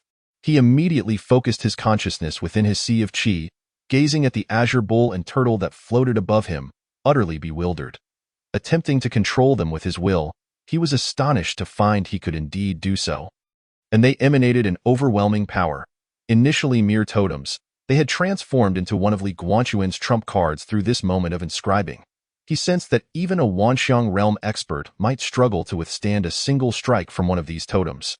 Elated, Li Guanchuan withdrew his consciousness from the sea of qi, eager to continue turning the pages, only to discover he was still unable to open the third and fourth pages. What was happening? Li Guanchuan pondered. He had mastered the rock-shattering fist, and the azure sky wild bull and vast sea mysterious turtle had been inscribed and activated. Why could he not proceed? Despite his efforts to comprehend the situation, he remained perplexed. At that moment, a line of small characters appeared at the bottom of the second page of the Shan Haijing. Achieve the Wanxiang realm to unlock the next page. Li Guanchuan. Are you joking? He was only at the 7th level of qi training. Reaching the Wanxiang realm felt like an eternity away. He had not anticipated that the martial skills inscribed within the Shan Haijing were contingent upon the cultivator's own strength. However, no matter how frustrated Li Guanchuan felt, he could not change the fact that the Shan Haijing was not something he could simply open at will. Yet, he was genuinely eager to discover what martial techniques and totems awaited him on the 3rd and 4th pages. Just then, a cacophony erupted outside the palace. Chapter 22. One-on-one or group brawl? Li Guanchuan furrowed his brow as he rose to exit the palace, drawn by the commotion, a throng of approximately 30 individuals. All of a similar age to him and Xue Dongshan had gathered before the Grand Hall. Xue Dongshan had already stepped out before him, wielding a machete and standing resolute at the entrance. A young man advanced, inquiring, "You must be Xue Dongshan and Li Guanchuan, correct? We heard tales of your strength, claiming you are the twin prodigies of the General Academy. Thus, we have come to challenge you." Twin prodigies? A challenge? Li Guanchuan and Xue Dongshan exchanged bemused glances. They indeed hoped to attract the attention of the Academy's talented individuals to garner more points, but they had never referred to themselves as twin prodigies. Count us in. Despite Li Guanchuan's desire to clarify, Xue Dongshan had already adopted a nonchalant demeanor, drawing his blade and stepping forward. At that moment, another young man interjected, gazing at Li Guanchuan and Xue Dongshan. "So, will it be a one-on-one or a group brawl?" Li Guanchuan surveyed the 30-odd individuals, surmising they were likely recent entrants to the General Academy. Much like themselves, they were all newcomers, each equally matched in strength. With a cold scoff, Li Guanchuan declared, "Even if you all band together, what have we to fear?" He cast a glance at Xue Dongshan, affirming, "Right, Xue Xiong?" Yet, Xue Dongshan responded only with a silence that spoke volumes. The young man grinned slyly. "Oh? So you're opting for a group brawl, then? Quite the audacity." The young man, after speaking, did not forget to give Li Guanxi and Xue Dongshan a vigorous thumbs up. However, at that moment, Li Guanxi looked at the young man with righteous indignation and declared, "No, we choose to fight one-on-one." Xue Dongshan was momentarily taken aback, feeling somewhat dazed, and involuntarily glanced at Li Guanxi. Just then, over 30 individuals simultaneously rolled up their sleeves. Cracking their knuckles as they surged forward, Li Guanxi was momentarily stunned. Taking a step back, "Wait, isn't this supposed to be a one-on-one?" The leading young man smirked, a wicked grin playing on his lips. "Indeed, a one-on-one. But it's you two against our entire group?" After uttering this, he bellowed to the throng behind him, "Attack! Beat them to the point where they won't even recognize their own mothers." With that, the 30-odd individuals lunged at Li Guanxi and Xue Dongshan like ravenous wolves. Upon witnessing this, both Li Guanxi and Xue Dongshan narrowed their eyes and charged forward as well. Crack! The sound of bones breaking echoed throughout the arena. Li Guanxi delivered a punch that sent the leading young man flying, his skin torn and flesh laid bare before he had a chance to react. Xue Dongshan was even more ruthless, delivering a blow that left a bald head in his wake. In no time, several individuals lay sprawled on the ground, with bald heads emerging in abundance. Within mere moments, the 30-odd assailants were all brought down by Li Guanxi and Xue Dongshan. Li Guanqi surveyed the fallen bald heads around him, flexing his fingers. Is this all? He then took a step forward, fixing his gaze on two young men in the distance. One of them was Shan Yi, the one whose finger Xue Dongshan had broken, and the other was Shen Li, the talented youth of the Shin clan. Under the watchful eyes of the crowd, Li Guanqi locked eyes with Shen Li. So, you belong to the Shin clan? I am aware that all of this is your doing behind the scenes. We never claimed to be the outstanding duo of the new students, but since you seek revenge, why not come at us directly? Why send a bunch of fools to grant us experience? The 30-odd individuals, rubbing their bald heads, were in such pain that they could hardly rise. Several among them had even suffered severe injuries due to Li Guanqi's kicks. Upon hearing Li Guanqi's words, they realized they had been used as pawns. Damn it! They had thought themselves quite clever in their usual lives, but upon arriving at the main academy, they had lost their wits. Shen Li, upon realizing that Li Guanqi had seen through his scheme, burst into laughter and clapped, striding towards Li Guanqi and Xue Dongshan. Brilliant, truly brilliant. I didn't expect you two to have the guts to take down this bunch of idiots. Pointing at Xue Dongshan, he continued, especially you. Your swordsmanship is exquisite. One slash and you leave a bald head. Li Guanqi stepped forward, his anger boiling over. Enough of your nonsense. Today, I intend to deal with you. Shen Li scoffed. Ha! You've merely brought down a bunch of novices in the initial stages of qi cultivation. Look at how confident you are. Oh, you dare to step onto the life and death stage with me? Li Guanqi shot Shen Li a disdainful look. Why would I not dare? Wait, the life and death stage?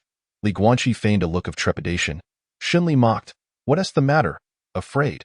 If you are, then kneel before me. Call me grandfather, and become my dog. Perhaps I'll consider sparing you. Li Guanqi straightened his back and replied with a smile, if you lose, don't call upon your clan elders for revenge. These offspring of noble clans were notoriously ruthless. They would strike down the young first, then summon the elders for retribution.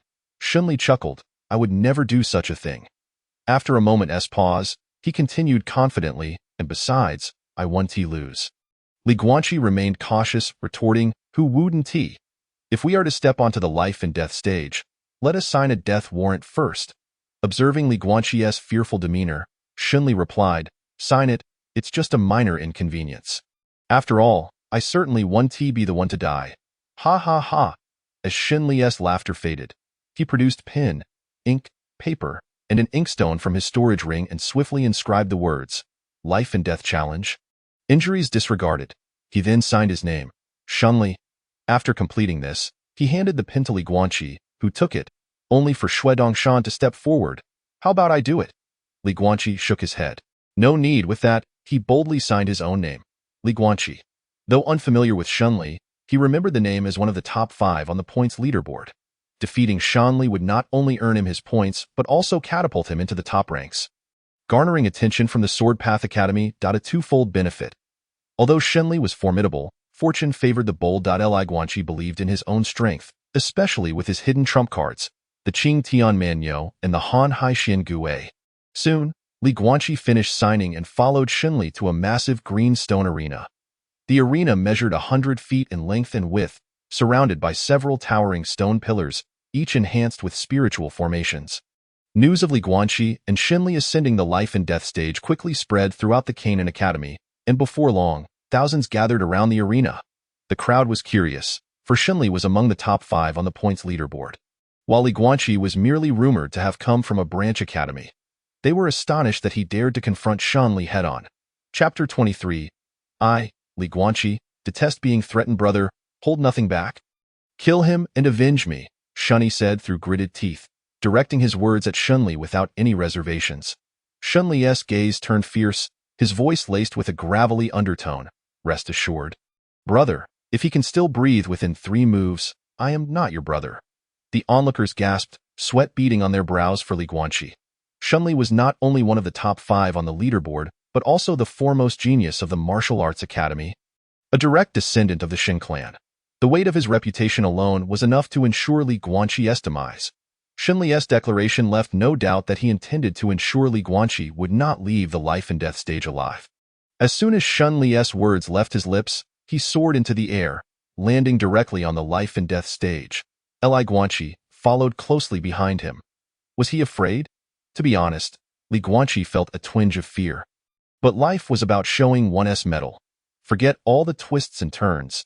Just act. On the life and death stage, Shunli regarded Li Guanqi with disdain. Make your move. As soon as he finished speaking, he vanished in a flash, appearing before Li Guanqi in an instant. His fist clenched, a torrent of energy coiling around it as it thundered down upon Li Guanqi. Li Guanqi squinted, his right hand tightening into a fist. In the next moment, he surged forward, countering Shen Li's strike with a punch of his own. Yet, just as their fists were about to collide, Li Guanqi's fist suddenly transformed into an open palm, striking directly at Shen Li's throat along his arm. Shen Li's expression shifted dramatically. In a panic, he raised his left arm to block. However, Li Guanqi's palm was terrifyingly powerful. Even with Shen Li's defense, he was forced to stagger back, his left arm tingling with numbness. Boom. Almost simultaneously, Shen Li's punch landed squarely in Li Guanqi's chest, causing blood to surge from Li Guanqi's mouth. Yet, in that instant, Li Guanqi disregarded the pain and unleashed another fierce wind, catching Shen Li off guard as he delivered a direct punch to his face, shattering his nasal bone. Blood gushed from Shen Li's nostrils, pain flooding his senses, and soon he was met with Li Guanqi's relentless barrage. He did not have the chance to retaliate. No, he was forced into a passive position, completely suppressed by Li Guanqi. The onlookers from Canaan Academy were left dumbfounded. Shunli, a figure among the top 5 on the leaderboard and the genius of the martial arts academy, was being outmatched by Li Guanqi? This was inconceivable. Shunli was beside himself, stamping his feet in frustration. Who on earth is this Li Guanqi? How does he possess such strength? On the life and death stage, Shunli attempted to strike back once more. But Li Guanqi landed a fist directly against his throat, inflicting severe damage. With a flash of rage in his eyes, Shunli disregarded the pain, lunging forward with the intent to kill Li Guanqi. However, Li Guanqi suddenly executed a sweeping kick aimed at Shen Li's feet. Bang! Shen Li was struck by the kick, sent flying backward, and crashed heavily onto the life and death stage, spitting out a mouthful of blood. Just at that moment, Li Guanqi leaped again, delivering a powerful kick to Shen Li's groin. Bang! The sound of something breaking echoed, followed by Shen Li's agonized scream, akin to a pig being slaughtered. His manhood had been shattered. Li Guanqi had indeed kicked it apart. Shen Li's face contorted in pain, howling as he writhed in agony. Yet, Li Guanqi stepped forward, bending down to grip Shen Li's throat tightly. Stop! A voice boomed from the heavens. In an instant, a middle-aged man appeared in the air, standing at the edge of the life and death stage, glaring at Li Guanqi. If you dare to kill him, you will not leave here alive. Li Guanqi maintained his grip on Shen Li's throat, casting a sidelong glance at the middle-aged man. Dressed in an ornate robe, the man appeared to be a significant figure from the main academy. Nevertheless, Li Guanqi remained unperturbed, coldly retorting, You dare to threaten me? I am Zhang Xiaotian, an elder of the Martial Arts Academy. If you dare to kill him, I will make your life a living hell. The middle-aged man proclaimed. Li Guanqi's lips curled into a wicked smile. Oh, is that so? I am rather curious to experience a sensation worse than death. With a decisive bang, as soon as Li Guanqi's words fell, he concentrated his mystical energy into his claws, a chilling radiance shimmering above his 5 fingers. With a sudden twist, a crack resounded. Shen Li's eyes widened in shock, and he fell lifeless. Damn it, you seek death. Zhang Xiaotian bellowed, his aura surging violently, a palpable killing intent coalescing into something almost tangible. The spectators below were left in stunned silence. Shunli was not only a prodigy of the Martial Arts Institute, but also a direct descendant of the esteemed Shin clan. One of the 4 great superfamilies. Moreover, the elder of the Martial Arts Institute was present, yet Li Guanqi still dared to kill Shunli. This Li Guanqi was truly audacious, brazenly challenging both the Martial Arts Institute and the Shin clan. Surely, even if he had 10 lives, they would not suffice to repay this debt. Li Guanqi rose to his feet, a sword of energy materializing in an instant within his grasp. The next moment, he thrust it directly through Shen Li's throat. As a time traveler, Li Guanqi understood the significance of a decisive strike. If one must kill, it must be done thoroughly. He turned to Zhang Xiaotian and stated, I have signed a life and death contract with him. Once on the stage of life and death, all bets are off. Had I been lacking in strength today, he would have similarly sought to kill me here. This is the rule, and as an elder of the Martial Arts Institute, you cannot possibly be unaware of the customs of the life and death stage, can you? Upon hearing the phrase life and death contract, Zhang Xiaoyan's killing intent did not wane. Instead, it intensified. A life and death contract? Then tell me, where is this contract? Li Guanqi pointed at Shan Yi and replied. It is in the hands of Shan Yi. However, before Li Guanqi could finish, Shan Yi resolutely consumed the life and death contract right before the eyes of the crowd. Indeed, he swallowed it whole, doing so in front of thousands. Xue Dongshan's pupils constricted sharply, and he swiftly moved to intervene. But an old man in gray robes appeared seemingly from nowhere and struck him aside with a single palm. Bang! The old man possessed profound mystical energy, and his sudden attack caught Xue Dongshan off guard, sending him flying like a kite with a severed string into the courtyard of Mulao, where Anancio had taken him to meet Li Guanqi earlier. Although he made no sound, his fate was uncertain. Xue Dongshan, Li Guanqi exclaimed in shock, but the gray-robed elder stood protectively over Shan Yi. With Zhang Xiaotian also watching intently from the life and death stage, Li Guanqi found himself at a loss for what to do. On the other hand, Shan Yi burst into laughter, looking at Li Guanqi, spreading his arms wide, emboldened by the protection of the gray-robed elder. A life and death contract? What life and death contract? Who among you has seen a life and death contract in my possession? He then pointed at the onlookers, asking, life and death contract, do you see one in my hands? Chapter 24. Fighting is our specialty in the Swordsmanship Institute. Despite witnessing Shan Yi consume the life and death contract with their own eyes, the onlookers knew who Shan Yi was. He was a direct descendant of the Shen clan. Moreover, with an elder of the Martial Arts Institute present, it was clear that Shan Yi and Zhang Xiaotian had resolved to deal with Li Guanqi without hesitation. The onlookers had no vested interest in Li Guanqi and would not risk offending the elder of the Martial Arts Institute or the Shen clan for a stranger. Thus, even with thousands present, not a single person stepped forward to speak. All remained silent. Shan Yi surveyed the crowd, noting that not a single person spoke up. He turned to Li Guanqi with a chilling tone. Do you see? I have no life and death contract in my possession. Everyone here can testify to that. He then arrogantly addressed Zhang Xiaotian. Elder Zhang, kill him. If there are any objections later, the Shen clan will bear the responsibility. Zhang Xiaotian cast a disdainful glance at Shan Yi, scoffing. What are you?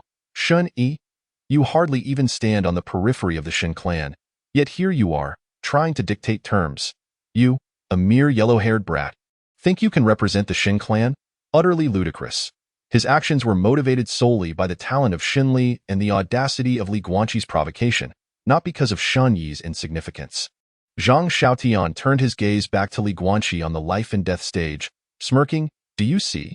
There is no life and death contract. Thus you have killed a genius of my Martial Arts Institute. Today, you shall not leave alive.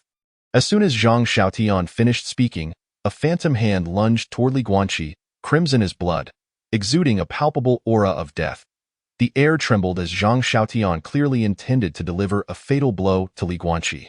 Feeling the overwhelming aura of death and explosive power emanating from the hand, Li Guanqi's pupils constricted in alarm. Such a formidable strike could likely only be withstood by the likes of the sky bull or the sea tortoise. Perhaps even both would need to be summoned, for otherwise he would find it impossible to resist. However, at that moment, a streak of red light descended, accompanied by a wave of heat. A powerful sword intent surged forth from that red light, cleaving through the phantom hand in an instant, creating a deep fissure on the life and death stage. In the next moment, a one-armed man wielding a blue steel sword stood firmly before Li Guanqi. The one-armed man, looking disdainfully at Zhang Xiaotian, spoke first.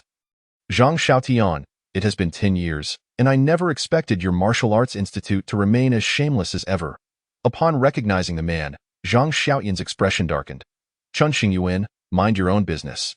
This man has killed a genius of my Martial Arts Institute and must pay a bloody price. Chen Xingyuan glanced at the lifeless Shan Yi on the life and death stage. Him? He can't even make it onto the Azure Dragon ranking. How does he qualify as a genius? I truly wonder what standards your Martial Arts Institute uses to assess talent. Chen Xingyuan bore a look of disdain, occasionally stealing glances at Li Guanqi with evident admiration. Zhang Xiaotian's face twitched at his words. Chen Xingyuan, your Swordsmanship Institute has fallen to such depths. steel you truly wish to push it toward annihilation? As soon as Zhang Xiaotian finished speaking, dozens of men emerged from the crowd, all radiating a murderous intent, converging upon Chen Xingyuan. Chen Xingyuan regarded the group with a dismissive smile. Zhang Xiaotian, do you think that just because the Swordsmanship Institute has been indifferent to internal matters for the past decade, we are afraid? Straightening his attire, Chen Xingyuan declared loudly, do not forget, fighting is our specialty in the Swordsmanship Institute. Whether in duels or brawls, we are always ready. As soon as Chen Xingyuan finished speaking, a colossal phantom sword shot forth from the Swordsmanship Institute, cleaving down upon Tsuiwei Mountain, severing a portion of it and causing the entire mountain to tremble violently, startling everyone present. The Swordsmanship Institute truly feared nothing. Zhang Xiaotian gritted his teeth. Chen Xingyuan, are you trying to frighten me? Your Swordsmanship Institute is so powerful. Why did it almost face total annihilation at the Sword Qi Great Wall 10 years ago? Zhang Xiaotian mocked. If my memory serves me right, you and Qin Runxiu were the only two who returned alive from that expedition, right? You lost an arm, and Qin Runxiu shattered his sword heart. You two should be considered cowards. With a shift in tone, Zhang Xiaotian roared coldly, you, Chen Xingyuan, should meet the same fate as Qin Runxiu. Be cast out. Boom. As soon as Zhang Xiaotian's words fell, a massive surge of sword energy erupted from Chen Xingyuan, coalescing into 12 human forms, each radiating brilliant light. Each of these sword energy avatars mirrored Chen Xingyuan's likeness, brimming with terrifying and overwhelming sword intent. As Zhang Xiaotian beheld the sword energy avatars surrounding Chen Xingyuan, realization dawned upon him, and his expression turned to one of horror. The four characters' sword spirit clone flashed through his mind. It was said that a master swordsman who comprehended the supreme sword path could harness their sword energy to manifest sword spirit clones, each inheriting the full power and techniques of the original. Zhang Xiaotian's eyes widened in disbelief. He never expected Chen Xingyuan to cultivate the legendary sword spirit clone. Li Guanqi also appeared stunned. Although he was also a swordsman, he had never witnessed such swordplay before. He had seen Qin Runxiu in action, but it had never been this astonishing. Perhaps it was because Qin Runxiu's sword heart had been shattered, preventing him from unleashing techniques as remarkable as Chen Xingyuan's. The other spectators, witnessing this spectacle, were all pushed back by the overwhelming sword energy emanating from Chen Xingyuan, affirming the dominance of a swordsman's combat prowess. Boom! In the next moment, the 12 sword spirit clones soared into the sky, and the blue steel sword in Chen Xingyuan's hand cleaved down, instantly manifesting a 100-meter sword shadow, rushing toward Zhang Xiaotian. Simultaneously, the 12 sword spirit clones followed suit, also charging toward Zhang Xiaotian. Zhang Xiaotian, frozen in shock, had never encountered such terrifying sword intent before. Without uttering a word, he summoned 9 swirling voids behind him. And simultaneously, a colossal entity resembling a phoenix burst forth. This was Zhang Xiaotian's life spirit, the fire phoenix. He had not anticipated that his life spirit and the 9 great voids would emerge solely to counter Chen Xingyuan's strike. Bang! A thunderous sound reverberated through the space, unleashing a violent wave that swept across the area. The onlookers outside the arena of life and death felt the fierce winds howling around them. Although Li Guanqi sheltered behind Chen Xingyuan, he was still compelled to retreat repeatedly by the force of that wave, fearing that if he did not, his entire being would be torn asunder by the sword qi. On the arena, Chen Xingyuan's 12 sword spirit avatars spanned the heavens and the earth, forming a constricting embrace around Zhang Xiaotian at the center. Suddenly, 12 colossal sword shadows erupted from the sword spirit avatars, shooting skyward like towering pillars, their sword intent surging and the sword qi thickening, instantly enveloping Zhang Xiaotian. Upon witnessing this, Zhang Xiaotian's pupils constricted sharply. His soul fire, the phoenix Shinbird, sensed an overwhelming threat and promptly unleashed a torrent of flames, searing and racing towards Chen Xingyuan. At the same moment, with a mere thought, the 9 great caves behind Zhang Xiaotian burst forth, also charging towards Chen Xingyuan in a deadly assault. However, both the flames spewed forth by the phoenix Shinbird and the 9 great caves hurled by Zhang Xiaotian seemed to vanish into thin air, as if a cow had plunged into the sea. How could this be? Zhang Xiaotian's eyes widened in disbelief.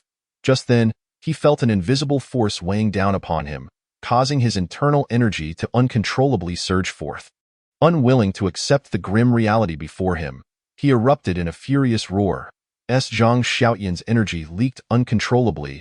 He could no longer sustain the Phoenix Xianbird, ultimately forced to retract it into his body.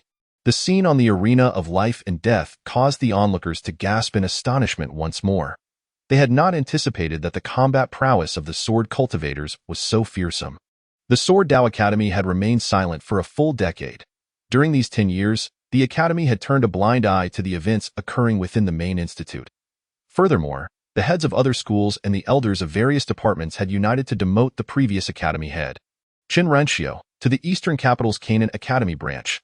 This left the remaining members of the Sword Dao Academy dissatisfied with the other schools, resulting in a decade of inactivity. Everyone had forgotten how the Sword Dao Academy had once shone brilliantly, lost sight of the true strength of its members. Now, after 10 years, Chen Xingyuan's resurgence was nothing short of magnificent. The battle between Chen Xingyuan and Zhang Xiaotian had begun to attract the attention of several prominent figures. Some were exhilarated, while others felt trepidation upon witnessing the 12 sword spirit avatars of Chen Xingyuan. "What a terrifying sword formation!" exclaimed a woman in a plain dress, her eyes fixed on Chen Xingyuan on the arena. Though not a sword cultivator herself, she was a true powerhouse within Canaan Academy and immediately recognized the formidable sword formation constructed by Chen Xingyuan's 12 sword spirit avatars. Indeed, what Chen Xingyuan wielded was not merely the so-called sword spirit avatars, but rather the legendary 12 celestial sword formation, which could only be activated by the true essence of 12 sword principles. Such mastery could only be grasped by a genuine and exceedingly powerful sword master. She had not anticipated that when Chen Xingyuan returned from the battlefield of the Sword Qi Great Wall, disheartened and stagnated in his sword path, he would, after a decade, have cultivated his swordsmanship to such an astonishing level. Even from several dozen meters away, she could still feel the terrifying power emanating from the sword formation. On the arena, Zhang Xiaoyan's face twisted in rage, teetering on the brink of madness. He could hardly believe that he had been driven to such a desperate situation by Chen Xingyuan. As a distinguished elder of the Martial Dao Academy, he had always held himself in high esteem, while Chen Xingyuan, though the head of the Sword Dao Academy, seemed so beneath him. How ironic it was that he now found himself at the mercy of Chen Xingyuan. Just then, the 12 colossal sword shadows surged skyward. Chen Xingyuan stood atop the sword formation, resembling a demon god emerging from the depths of a hellish battlefield. In the next moment, he dove downward. A sword raised high. Instantly, a torrent of sword qi erupted from the azure steel sword in Chen Xingyuan's grasp, crashing forth like a collapsing mountain, roaring like a furious Sein the next instant. A massive sword, spanning 100 meters and piercing the heavens, took shape, descending like a colossal beast from the sky, stirring the remnants of clouds and whipping up gusts of fierce wind, crashing down upon Zhang Xiaotian with tremendous force. Boom, boom, boom. The relentless sword qi bore down upon Zhang Xiaotian, wave after wave, battering against him. As he endured the unending assault of the sword qi, his clothing was shredded, and his skin could not withstand the violent onslaught. Erupting in crimson lines in mere moments, the trapped Zhang Xiaotian had become a figure drenched in blood. Meanwhile, Chen Xingyuan, wielding the azure steel sword, charged towards Zhang Xiaotian, empowered by the sword formation. When Zhang Xiaotian saw Chen Xingyuan hurtling toward him, his pupils constricted, the tolling of death's bell echoing in his ears. Instinctively, he cried out for help. "Headmaster, save me!" Boom. Just as Zhang Xiaotian's plea fell from his lips, a figure shot upwards, resembling a bolt of lightning. Racing towards the Qivi mountain from afar, bathed in a faint glow, he tore through space itself, leaping into the air, aiming to rescue Zhang Xiaotian before Chen Xingyuan's azure steel sword could sever his head. Yet, Chen Xingyuan offered no chance for intervention, unleashing a sword light that cleaved downward. In an instant, Zhang Xiaotian's head fell from his body. At that very moment, the figure landed beside Zhang Xiaotian, but alas, it was too late. He was splattered with the fountain of blood that erupted from Zhang Xiaotian's neck. Ouyang Feng wiped the blood from his face, his murderous intent palpable. With a grim gaze, he locked onto Chen Xingyuan, an invisible pressure enveloping the area, as if seeking to freeze Chen Xingyuan in place. However, Chen Xingyuan merely swung his sword with simplicity, effortlessly shattering Ouyang Feng's assault, a cold smile gracing his lips. "So, you're capable of manipulating space." The figure before him was none other than Ouyang Feng, the current head of the Martial Dao Academy, a true master of the divine will realm. A practitioner of this caliber could seal or break space. Yet Chun Qingyuan remained unfazed. With the azure steel sword in hand, sword intent radiating from him, he stood ready to engage. If Ouyang Feng desired a battle, then let it be so, though fewer in number. The members of the Sword Dao Academy had never shied away from conflict. Stop! At that moment, a woman in a plain dress stepped forward. Both Chun Qingyuan and Ouyang Feng paused, momentarily taken aback. They had not expected her presence. Though both were eager to unleash their fury, they restrained themselves slightly in the face of this figure, bowing their heads respectfully. We meet again, Minister Yi. Indeed, the person before them was none other than the true authority of Canaan Academy. The Minister of the Cabinet, Yi Jia, who was also the mentor of Anancio. 10 years prior, the Canaan Academy's headmaster, Yi Xian, had vanished without a trace, leaving all matters of the academy in the hands of his sister. Yi Jia. A decade had passed, and she had transformed from a youthful girl into a mature woman, ascending to the highest position within the Canaan Academy through sheer strength and determination. Yi Jia approached within close proximity of Chen Qingyuan and Ouyang Feng. Casting a glance at both with an indifferent expression, in a voice audible only to the three of them, she admonished, "You two, one the head of the Sword Dao Academy, the other the head of the Martial Dao Academy, are so reckless. Have you considered that should you engage in battle, it could lead to a complete rift between the two academies, potentially igniting turmoil within Canaan Academy? With the headmaster absent and external forces eyeing us greedily. Have you pondered the survival of Canaan Academy?" Ouyang Feng's displeasure was evident at her words. Though Yi Jia held a high position, she was still younger than him by several years. Why should she lecture him? Moreover, the Martial Dao Academy had been at odds with the cabinet for the past decade, merely maintaining the facade of respecting the cabinet as Canaan Academy's highest authority. Ouyang Feng pointed angrily at Chen Qingyuan, exclaiming, "But he has killed an elder of my Martial Dao Academy. How shall this be accounted for?" Chen Qingyuan sought to retort, but Yi Jia preempted him, stating, "He broke the rules first, as an elder of the Martial Dao Academy. He should have known that entering the arena of life and death meant accepting the consequences." Shun Yi, below the arena, shouted towards it, yet his words were cut short. Yi Jia's gaze fell upon him, and he found his entire being seemingly frozen, unable to move.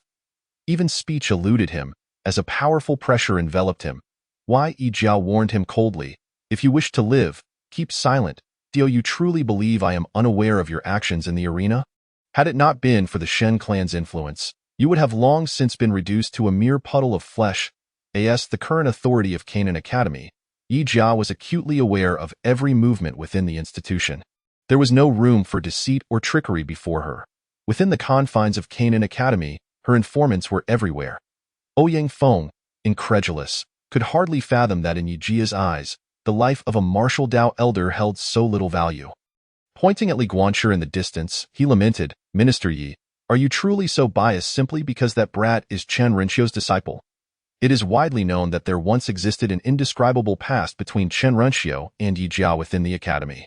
Had it not been for the interference from the Yi family, coupled with Chen Renxio's shattered sword heart upon his return from the Sword Qi Great Wall, it is quite possible that Chen Renxio and Yi Jia's offspring would now be wielding swords and causing disturbances far and wide. Today, Yi Jia's fervent protection of Chen Qingyuan and Li Guanshi undoubtedly stems from her connection to Chen Renxio.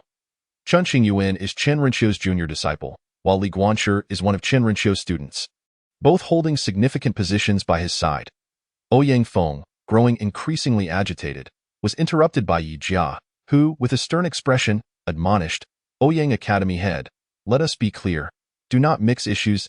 As Yi Jia's words lingered in the air, Chen Qingyuan's voice resonated, "Ouyang Academy head, not only is Li Guanshi merely a disciple of my senior brother Chen Renxio, but he is also a direct disciple of the Sword Path Academy.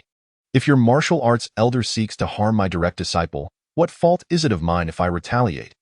Ouyang Feng's countenance shifted, astonished. Direct disciple of the Sword Path Academy? How could I not have known? While aware that Li Guanshi was Chen Renxio's disciple, Ouyang Feng had never received any information regarding him being a direct disciple of the Sword Path Academy. Did Chen Qingyuan presume him to be a fool? Even Yi Jia, standing nearby, appeared momentarily taken aback, as she too had not been informed of Li Guanshi's status as a direct disciple. Even Li Guanxi himself stood in a daze for a few seconds. After all, this was his first encounter with Chen Xingyuan, and he wasn't even aware of the Sword Path Academy's location, let alone how he had suddenly been conferred the title of direct disciple. Although he had always sought various ways to attract the attention of the Sword Path Academy, this sudden designation left him somewhat flabbergasted. At that moment, disregarding the reactions of those around him, Chen Xingyuan turned to Li Guanxi and inquired, "Li Guanxi, do you wish to become a direct disciple of my Sword Path Academy?" Li Guanxi, momentarily stunned, bowed and replied, "I am willing, master." "Excellent," Chen Xingyuan exclaimed, addressing Ouyang Feng. He may not have been one before, but now he is. Ouyang Feng glared at Chen Xingyuan, his ire boiling over. "You? Chen Xingyuan, you are utterly shameless." Chen Xingyuan retorted with a cold scoff. "Ha, when it comes to shamelessness, none can rival your martial arts academy. My actions pale in comparison to your excesses." Ouyang Feng cast a sidelong glance at Li Guanxi and coldly remarked, "Chen Academy head, it seems you have spent too long in the Sword Path Academy and forgotten the prerequisites for becoming a direct disciple. To achieve that status, one must navigate the 1,000-layer steps and ascend beyond 700 levels. Otherwise, one would be violating the Academy's rules." He then turned to Yi Jia, asking, "Am I correct, Madam Head?" Yi Jia nodded in agreement, her expression contemplative.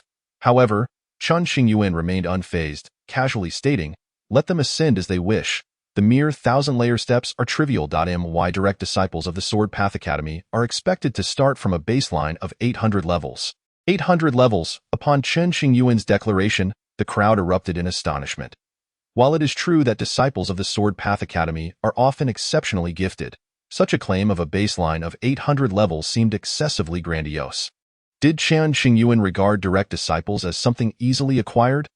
Only Yi Jia remained silent, for she was the sole individual privy to the inner workings of the Sword Path Academy in her memory.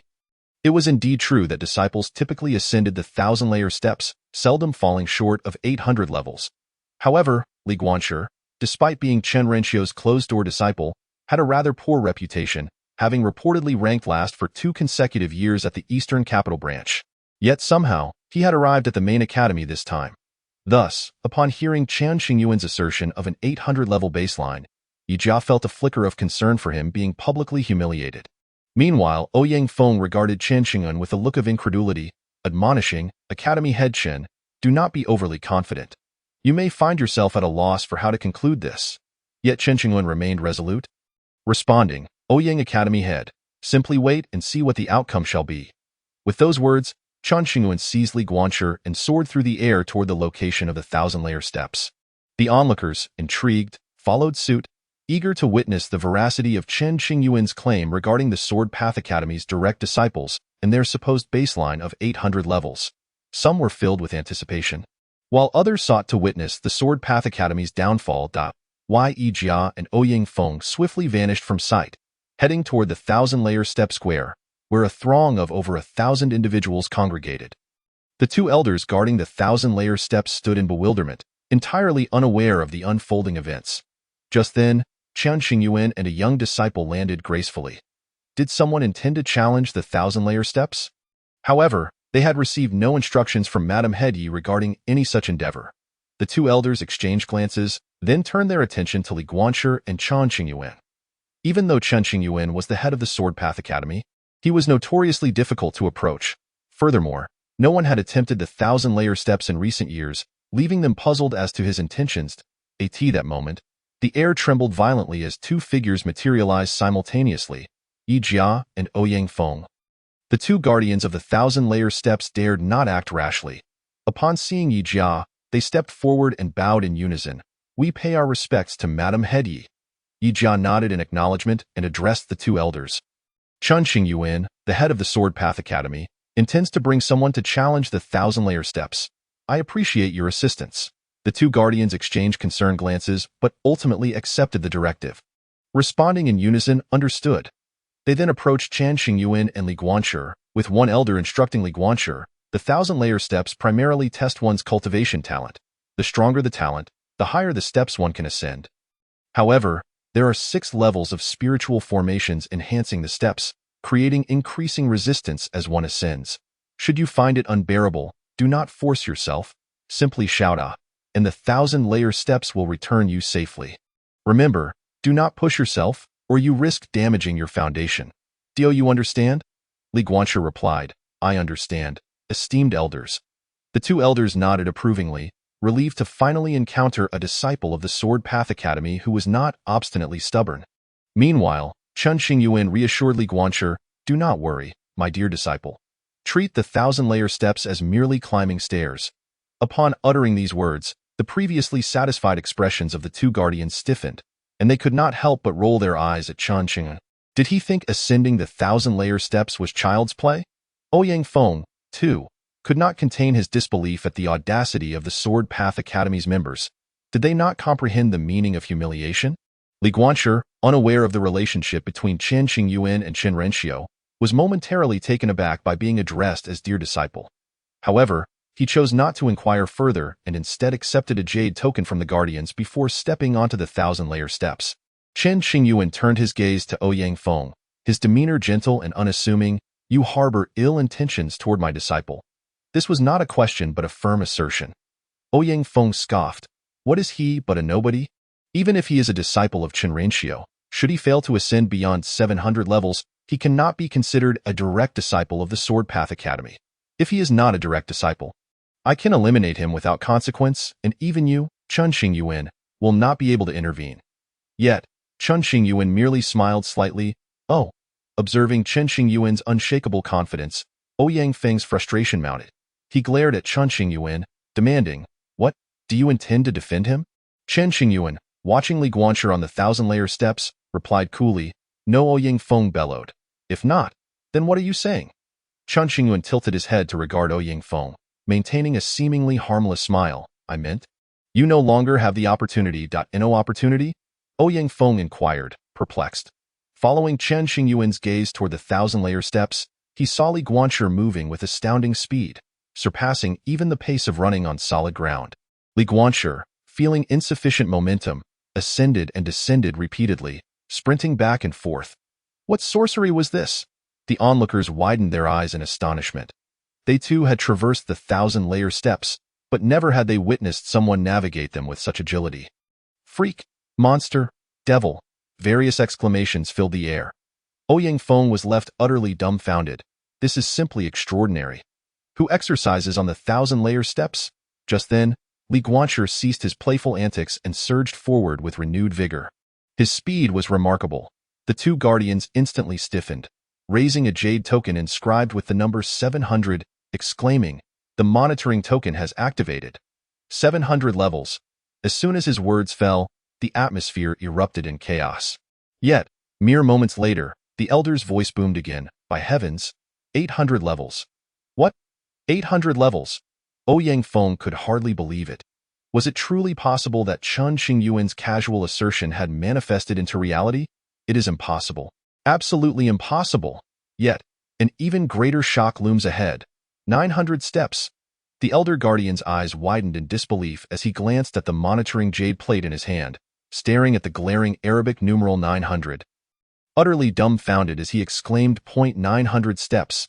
This signifies an existence that can only be deemed monstrous. I never anticipated that Li Guanxi's cultivation talent would be so astonishing. 900 steps. 900 steps indeed. In the entirety of Canaan Academy, those who have traversed 900 steps can be counted on one hand. 1,000 steps. By heavens. 1,000 steps. How terrifying. 1,000 steps. Ouyang Feng could hardly believe his eyes, as he rushed to the elder guardian's side and snatched the monitoring jade plate. Yet, the jade plate indeed displayed the number 1,000. Ouyang Feng's pupils dilated in disbelief, and a surge of anger suddenly welled up within him.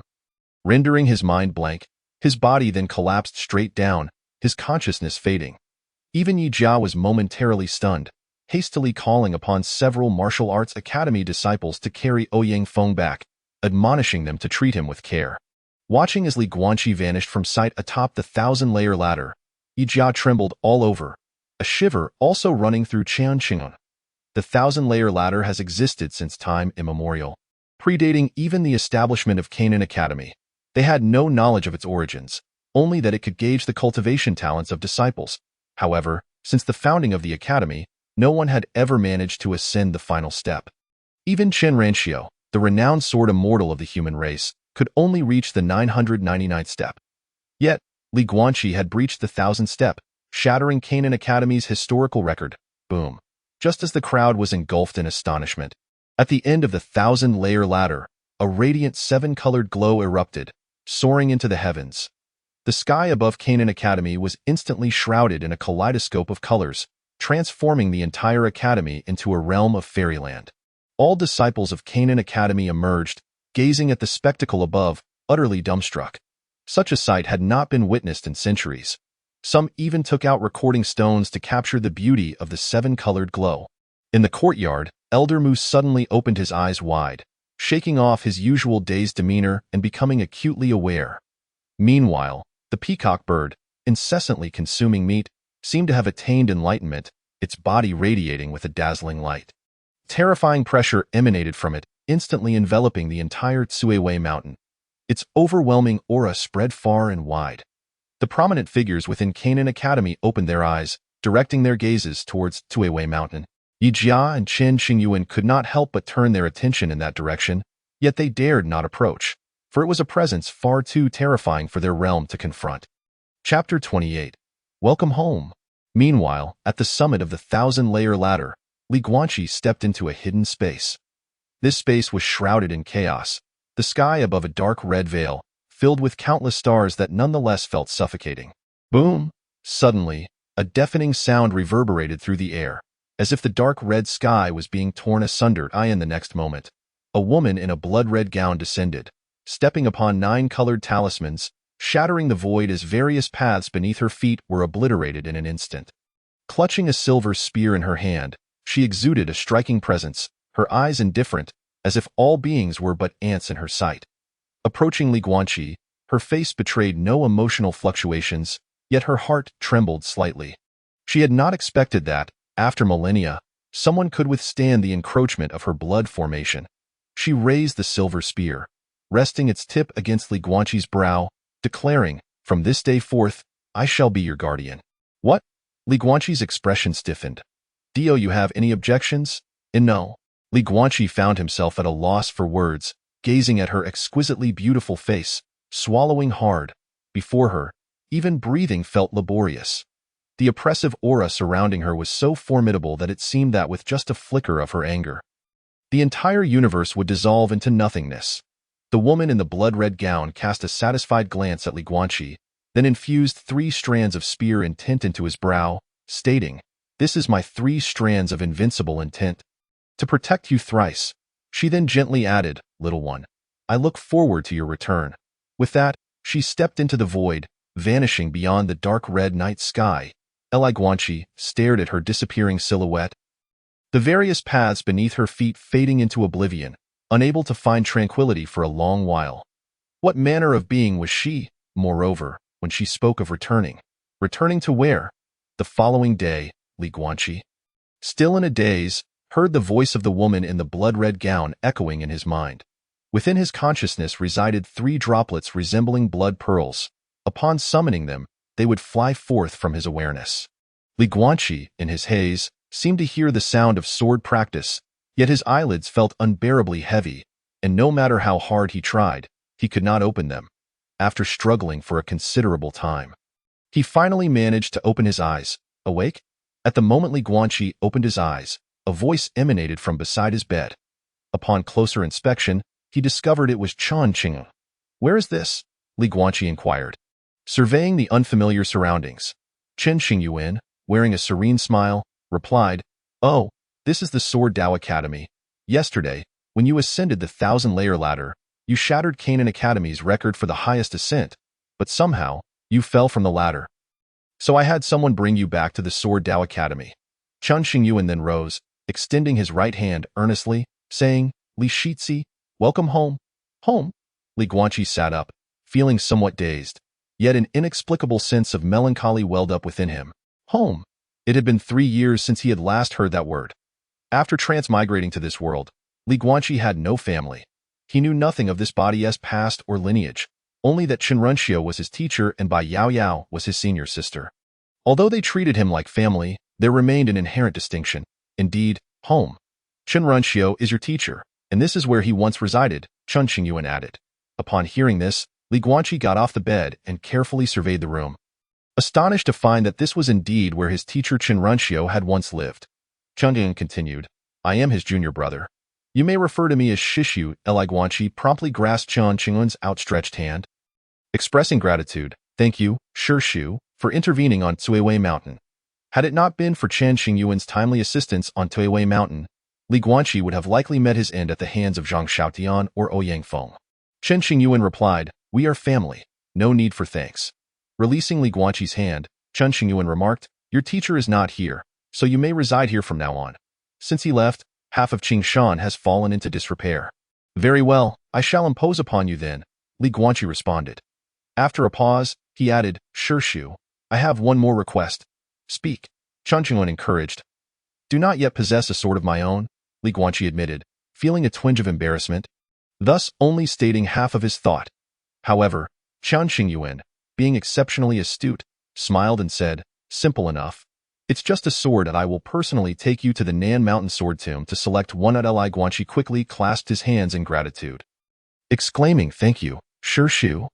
Meanwhile, at the Martial Arts Academy, a middle-aged man pointed a finger at Ouyang Feng, berating him fiercely. Ouyang Feng, as the head of the Martial Arts Academy, you could not even deal with a fledgling from a branch academy, allowing him to complete the 1,000-layer ladder and become a direct disciple of the Sword Dao Academy, thereby shattering Canaan Academy's ascent record since its founding. You must provide me with an explanation today. The man speaking was none other than the current patriarch of the Shen clan, Shun Outyin. With a wave of his sleeve, his face flushed with anger, he had not anticipated that Li Guanqi would remain unharmed after killing Shun Li. As the head of the Martial Arts Academy, Ouyang Feng had utterly failed to handle Li Guanqi, allowing him to ascend the 1,000-layer ladder. Just thinking about it made him furious. Ouyang Feng's face revealed shame as he replied, Brother Shin, I truly apologize. I was uncertain of Chen Qingyuan's current strength and dared not act rashly. Moreover, Yi Shoufu was present at the time and showed considerable concern for Li Guanqi. Had I acted forcefully, Yi Shoufu would likely not have stood idly by. You also know that Li Guanqi is Chen Rinqiu's disciple, and Yi Shoufu has connections with him. Before Ouyang Feng could finish, fearing that there may be ears on the other side of the wall, Shun Outyin waved his sleeve again, muttering about that woman, one day, I shall personally rid the world of her. With this, he returned to his seat. Were it not for the support of the Yi clan and the cabinet, he would have already eliminated Yi Jia. Shun Outyin's expression hardened as he turned to Ouyang Feng, asking, what plans do you have to eliminate him next? Regardless, Li Guanqi must not be allowed to live. He is the only one in Canaan Academy's history to traverse the 1,000-layer ladder. If he continues to grow, he will inevitably become another Chen Rinqiu. Thus, it was imperative, Li Guanqi must die. Ouyang Feng's expression darkened as he pondered the words spoken by Shen Aotian. He had not considered such matters before, however. He recalled the considerable efforts expended by the Martial Arts Academy when Chen Rinqiu was exiled to the eastern capital's Canaan Academy branch. If Li Guanqi were to truly rise in power in the future, it was likely that the Martial Arts Academy would be the first to face retribution. Therefore, under these circumstances, there was no choice but to proceed decisively. Ouyang Feng's face hardened as he declared, I indeed possess a strategy, but it requires the cooperation of the Shen clan. Upon hearing this, Shen Aotian's expression sharpened. Oh, do elaborate.